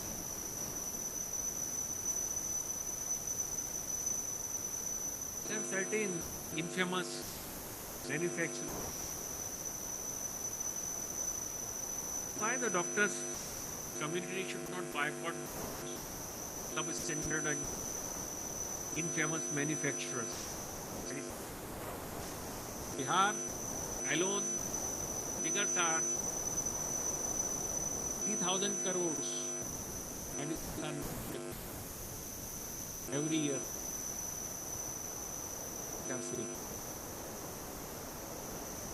In the accident, persons have died with the spurious liquor. Dead person.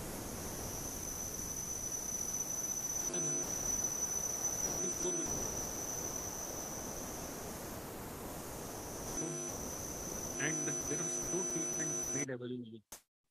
They are not reporting, they are not. So this is a way in which we are working. There are a lot of challenges before us. COVID has already we have lost 1,800 doctors approximately and 1,500 health workers. I salute all of them. They have to be treated as really warriors, and they have saved the country, and by making the supreme sacrifice of their life. Oxygen shortage and infrastructure shortage for the government infrastructure was fully insufficient to deal with. But for the private sector, COVID, it was not possible to deal with the COVID situation. And I don't know. Even nobody knows what is going to happen in next few months. World is not still out of the pandemic, threat of the pandemic. Your attainments are not only for the benefit of the nation, but for the benefit of patients also. Dr. Bindal talked of the right way of doing a thing. I remind myself what Mahatma Gandhi wrote when United Nations Committee was preparing Universal Declaration of Human Rights. Gandhiji wrote to them, substance is that do your duties first, then comes the right. I'll just read. Quote, all rights to be reserved and preserved come from duty well done. Thus the every right to life, thus the very right to life accrues to us only when we do the duty of citizenship of the world. From this fundamental statement, perhaps it is easy enough to define the duties of man and woman and correlate every right to some corresponding duty to be first performed. Every other right can be shown to be usurpation hardly worth fighting for. I wonder if it is too late to revise the idea of defining the rights of man apart from his duty. When Gandhiji compared even right to live, right to life, depends upon the duty which we perform. Individual perform. You perform your duty. You are going to be highly respected in the society. Perform your duty with the sense of devotion. Perform your duty with this. You see what respect you command. Just do your duty, nothing else. What ethics, ethical part, what law will say? Law says nothing. Law respects you. Law respects the profession. Law has never respected the doctors or even lawyers. It is only when we are not performing the duty, we are forgetting our duty, we think of our rights only, then comes the question, you are not performing your duty, what rights, what right I have? If I am not performing my duty, I have to earn my bread till I die. If I have to eat today, I must earn it. That is the duty. I am not doing that duty, I want bread. I want clean environment, but I'll cut the tree. What right I have for clean environment? I don't have any right. I have to perform my duty first. Then I just remind one more thing. How much important is the medical profession? That when oral evidence, question comes of oral evidence to be relied upon in a case or not. If the medical evidence is either support the oral evidence, if medical evidence is contrary, penetrating wound, incise wound, hard and blunt weapon, you are relied upon. So you are part of the administration of justice. Law depends upon your reports. Administration of justice depends upon doctors. You see, in all serious matters, when there is some foul play, bodily injury is caused, the medical profession which helps in imparting the real justice. That is your importance. That is the importance of your report. Euthanasia.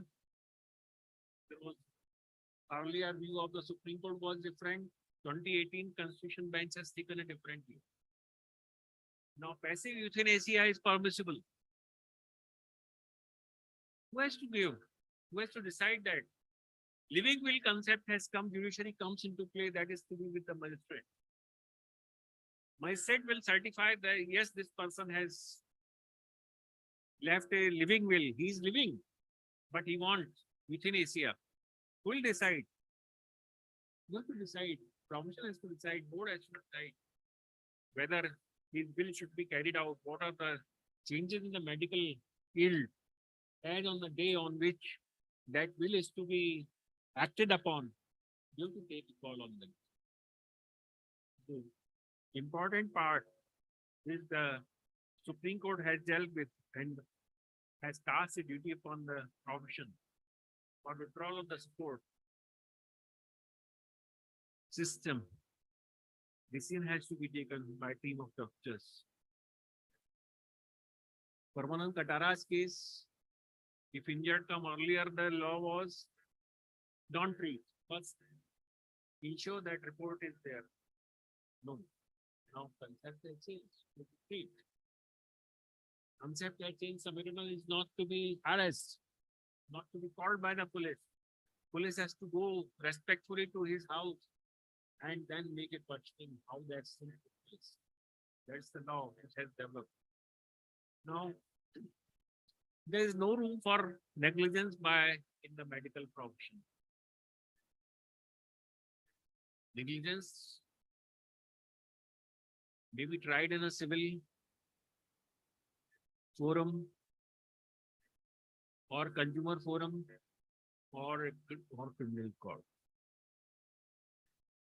Criminal courts safeguards medical opinion and gross negligence. No FIR can be registered against a doctor, person of medical profession, unless medical opinion is available that yes, he was grossly negligent. So that also depends upon you.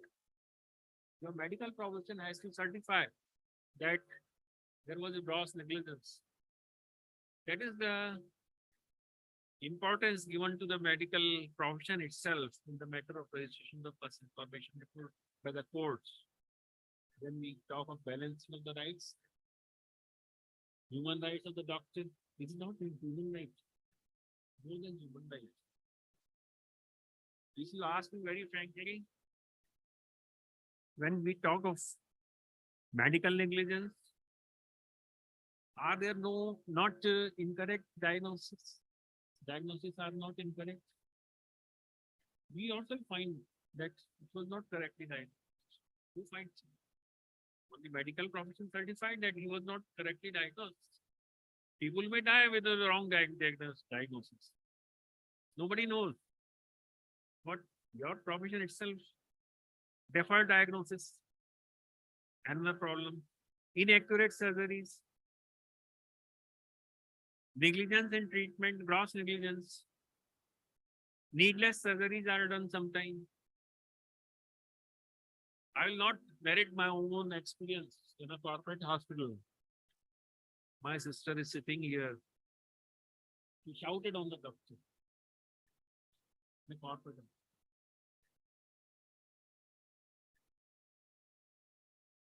I'll not name the hospital. I will not name the doctor.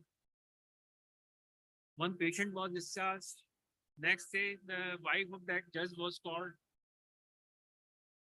and he was transferred to death. That other doctor who had seen certified no, there was no necessity of instant. This was perfect. Echo and other, everything was perfect.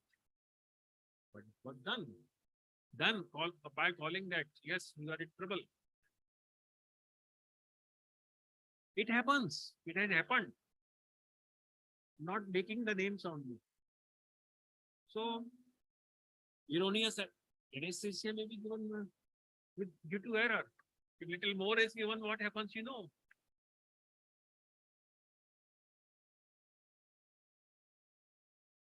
Sex, selective abortions, female foeticides is another issue on which I'll attract your attention. Sex ratio in various states is falling down. Whether female foeticides are not taking place at anything, do soul searching, then answer. Whether doctors are not doing it, whether gynecologists are not doing it. There are cries of unborn girls. Find illegal abortions in hospitals only, nowhere else. Why? PCPNDT Act is there. Swear for children. I upheld that. It's for a social purpose. Gender justice has to be there. Until you ensure gender justice, equality for women. We are talking of law. Earlier in United Nations Charter, what was being mentioned? Man is born equal. Our Hansa Jiva Mehta suggested no, it should be all human born equal. She brought gender justice. This is our culture. We respect the woman, we respect the girl. So, but still, responsibility upon you. This profession is there to maintain the sex ratio. Why it is depleting? Why by of surrogacy only male child should be had? Whether embryo is not having the rights. These are the legal issues on which you have to think over. And then comes the various other problems. And then judiciary is used. When there is some tracking evidence is found that PCP and DT Act is violated, doctors goes to the court once, charge sheet is filed against him, charge is framed, his practice is to be suspended. He uses the judiciary. And our judicial delays helps out the doctor to 25 years, 20 years, 30 years. And then prosecution comes and not this is the way state of affairs is there. And then medical research by a pharmaceutical company on which another aspect, I'll attract your attention to medical legal aspects. It is sometimes some doctors prescribe certain medicines which are in the phase of trial. So for that, due permission from the competent and concerned authority should be there. Clearance from the concerned committees and bodies should be there. And all legal requirements should be fulfilled. And it should be through volunteers only. And telling the person that we are administering this at the trial. And then results are not being published. Case was pending before me. I'd asked the government to give the results of the trial, which was undertaken of a medicine of the brother mistake. But before that could be submitted, was not submitted for several years.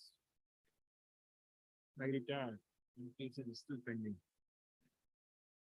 Even animals have the right in the way. Undue experimentations on animals should not be done. We never know. These vaccines are only today which we are taking, having emergency license, emergency use. I have not come across the final certification or using of these vaccines which we are using even for COVID.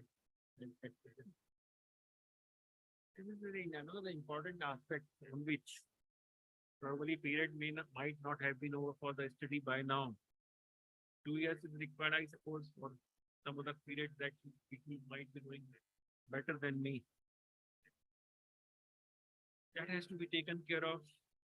Besides making the best vaccine available in the entire world, which is required. Lockdown, colossal loss of education, we can suffer. Lockdown, we can bear. Loss of education, we can bear. Every sector can be closed, judiciary can be closed, but patent will remain, will survive.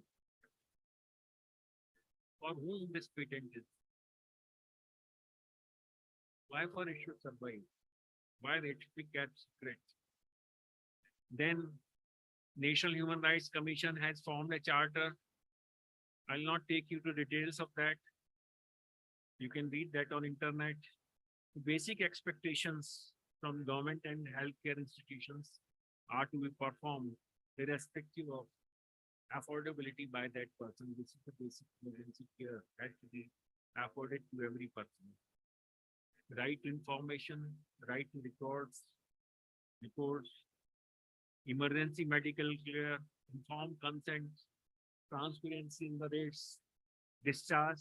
That body cannot be kept, cannot be detained. Even patient cannot be detained for want of privilege. That is the requirement. That is the law. But reality is otherwise. Patient should know major facts, his rights and responsibilities, health insurance schemes, his entitlements, charitable aspects, health monitoring record, treatment design, even digital consultation, and the entire expenses which is going to incur. One patient was there, which was admitted to my help. But after 28 days, family came to me. We cannot afford this treatment. And they are not going to discharge.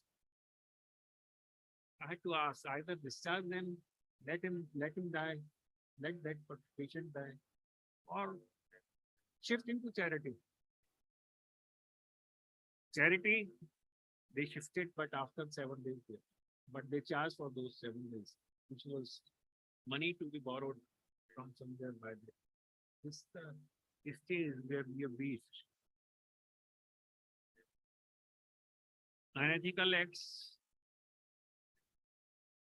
are not much responsible, but for violent behavior, untoward behavior, because expectations are more from the profession. Everybody expects that we will be cured by in this hospital. Our person will be cured in the hospital. They are not prepared to hear that this person will die. In case he dies after payment of the huge amount, they feel cheated. This is not correct approach of those persons. Even the best of the hospital cannot guarantee 100% cure or results. They can guarantee the best treatment, but it will depend upon the prognosis. If a person dies, but expectations are too many.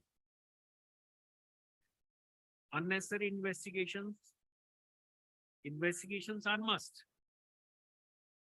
But at the same time, pathologies are being run by incompetent person. Even in Delhi, sync reports are given. Then comes of the communication. Bad news is to be given. Dr. Kothari was discussing with me how bad news is to be given to the attendants. That is also required training and then listening and telling. This is also art by a doctor. He can cure the patient, heal the patient by his telling only and by his listening. I need not elaborate much on that.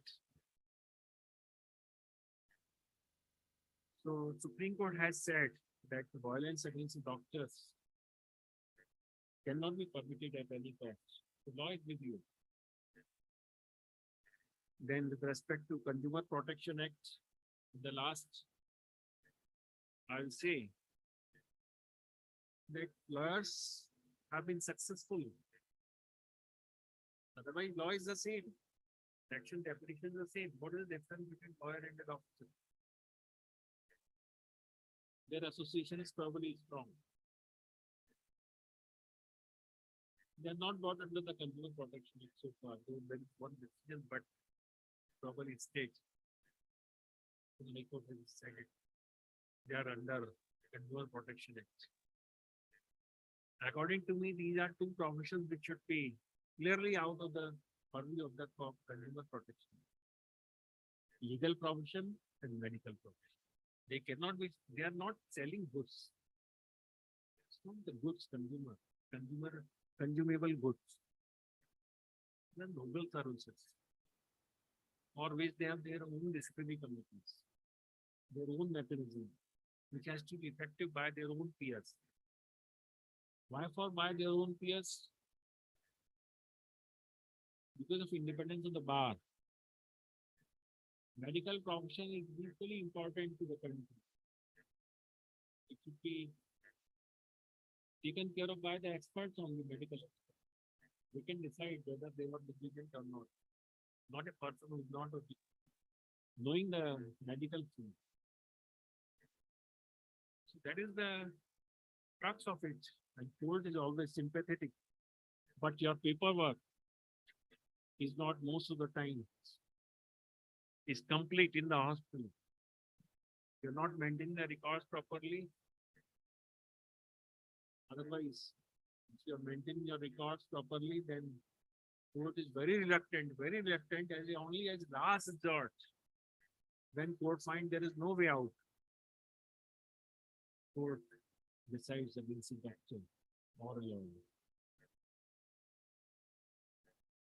So I have taken much of the time which I should not have taken, but since I was asked to talk on human rights, you are superhuman. By your very profession, you are superhuman. Lawyers are supposed to be lawyers and doctors. These are two classes which saves the country, saves the fundamental rights, saves the persons. So very important professions, more responsibility. You have to care for others, you have to perform your duty, and always respect it. Don't worry about your respect and your rights. Your rights will come the day. You are performing, go on performing duty, but take care of your health. This is my last. Thank you.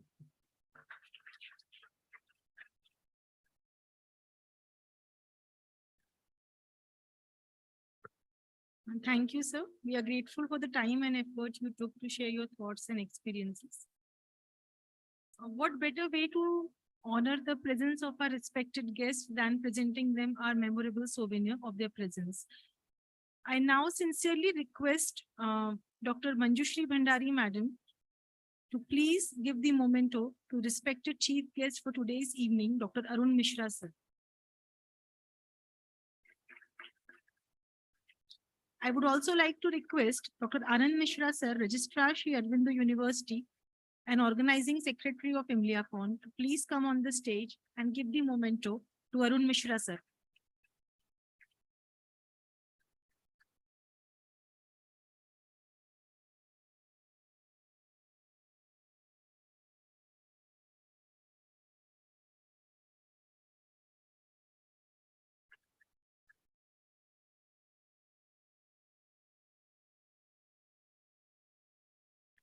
Now I request Dr. Pooja Reddy, Organizing Chairman, Organizing Secretary of IMLIACON and Professor and Head Department of Pharmacology, to please come on the stage and give the memento to Dr. Satish Tiwari, sir.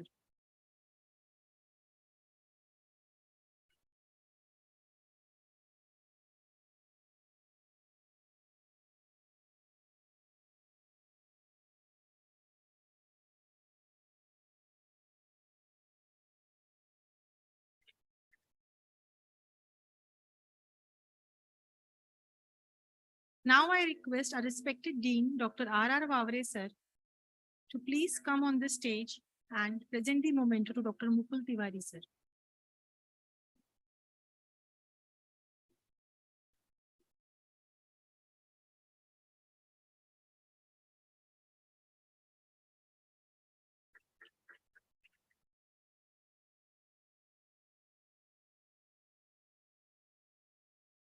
I request the presence of Dr. Kanteshwari, Madam, Dean, Shri Aurobindo College of Dentistry, to please come on the stage and please present the memento to Dr. Anurag Verma, sir.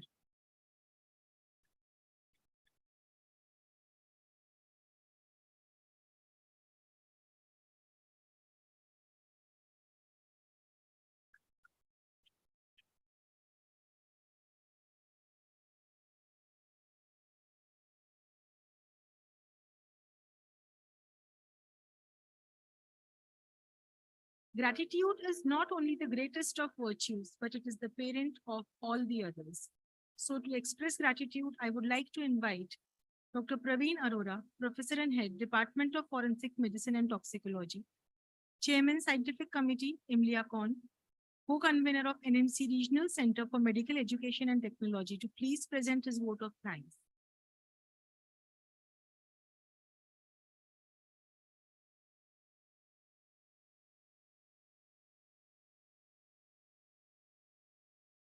Thank you, Dr. Gunjan. Good evening, dignitaries on the dais, head of institutions, head of departments, seniors, colleagues, all the faculty members, the participants of IMDACON 2022, and my dear students. It's indeed my privilege to present vote of thanks as the concluding part of this national conference, which signifies the importance to balance the legal and ethical aspects of medical practice.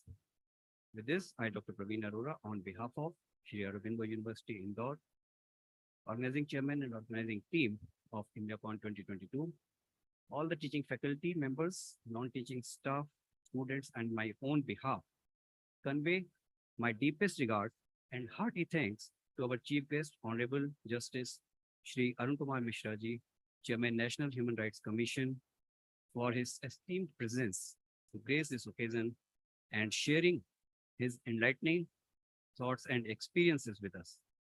Sir, I totally agree with you that it's the high time that all the medical professionals now should introspect and look into the ethical aspects of practice, what we are doing.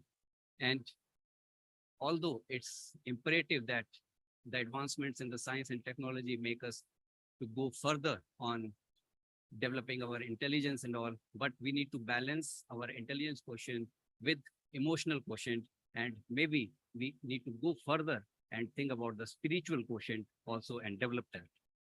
I'm sure, sir, that all the practicing doctors, our students, paramedics will be greatly benefited by the knowledge shared by you. Thank you, sir.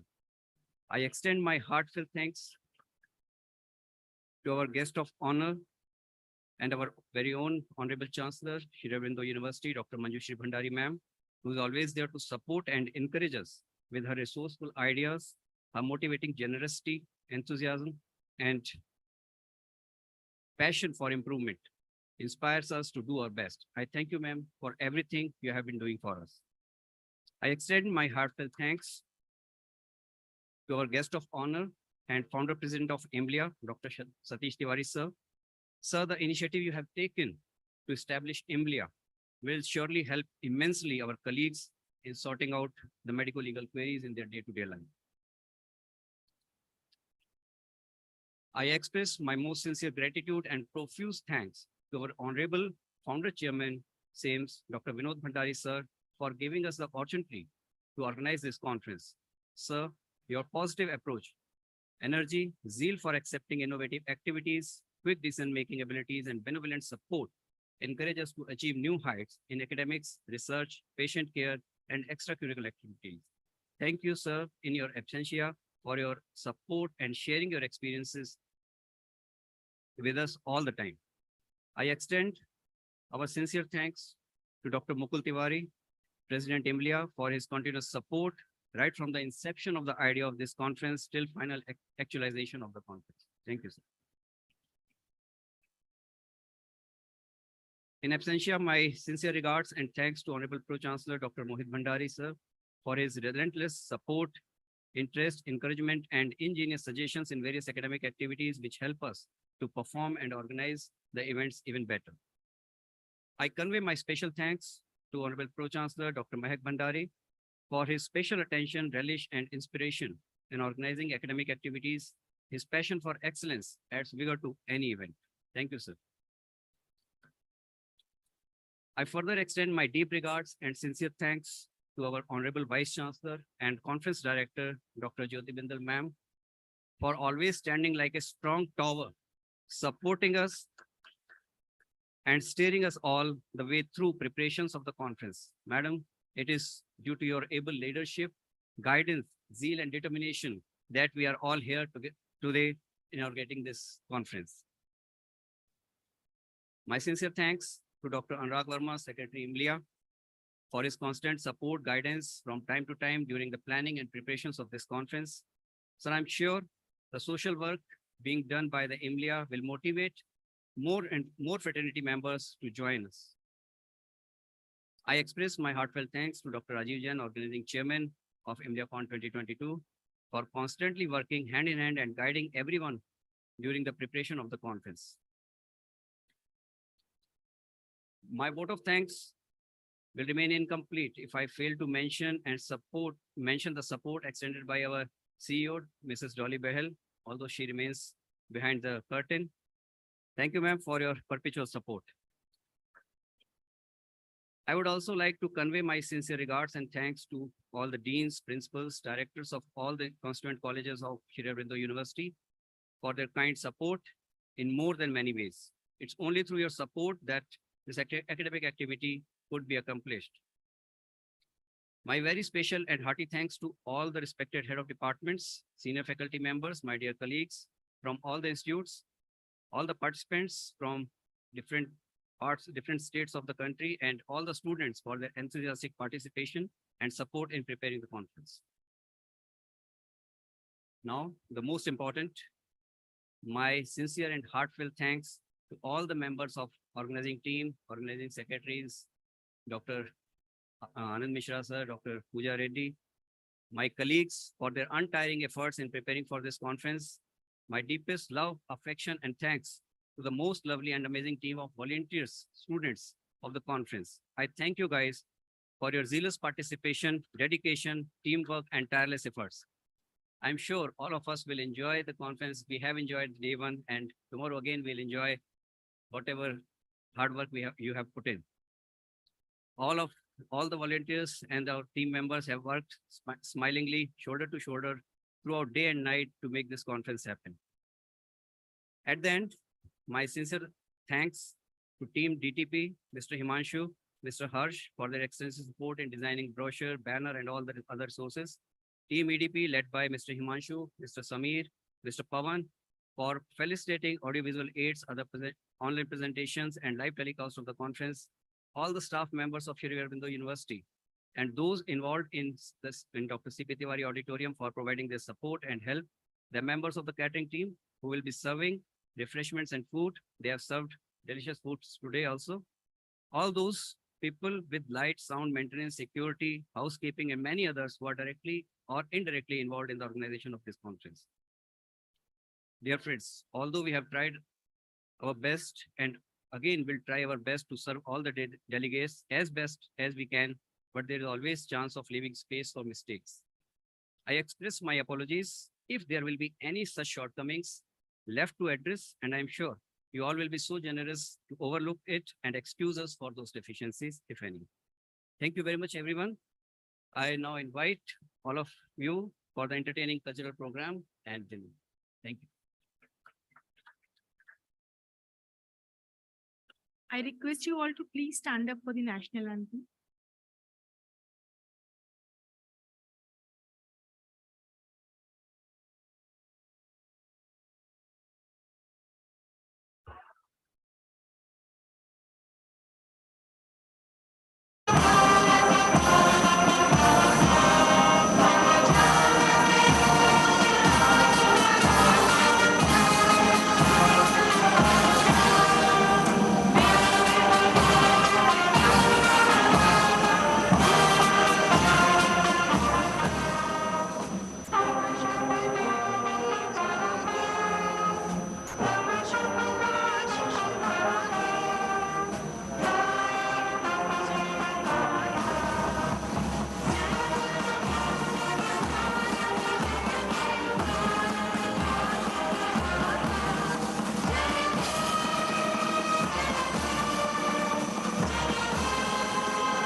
Thank you, everyone. I request all the guests to please proceed to our stupendous gardens to enjoy the cultural events with the delicious foods.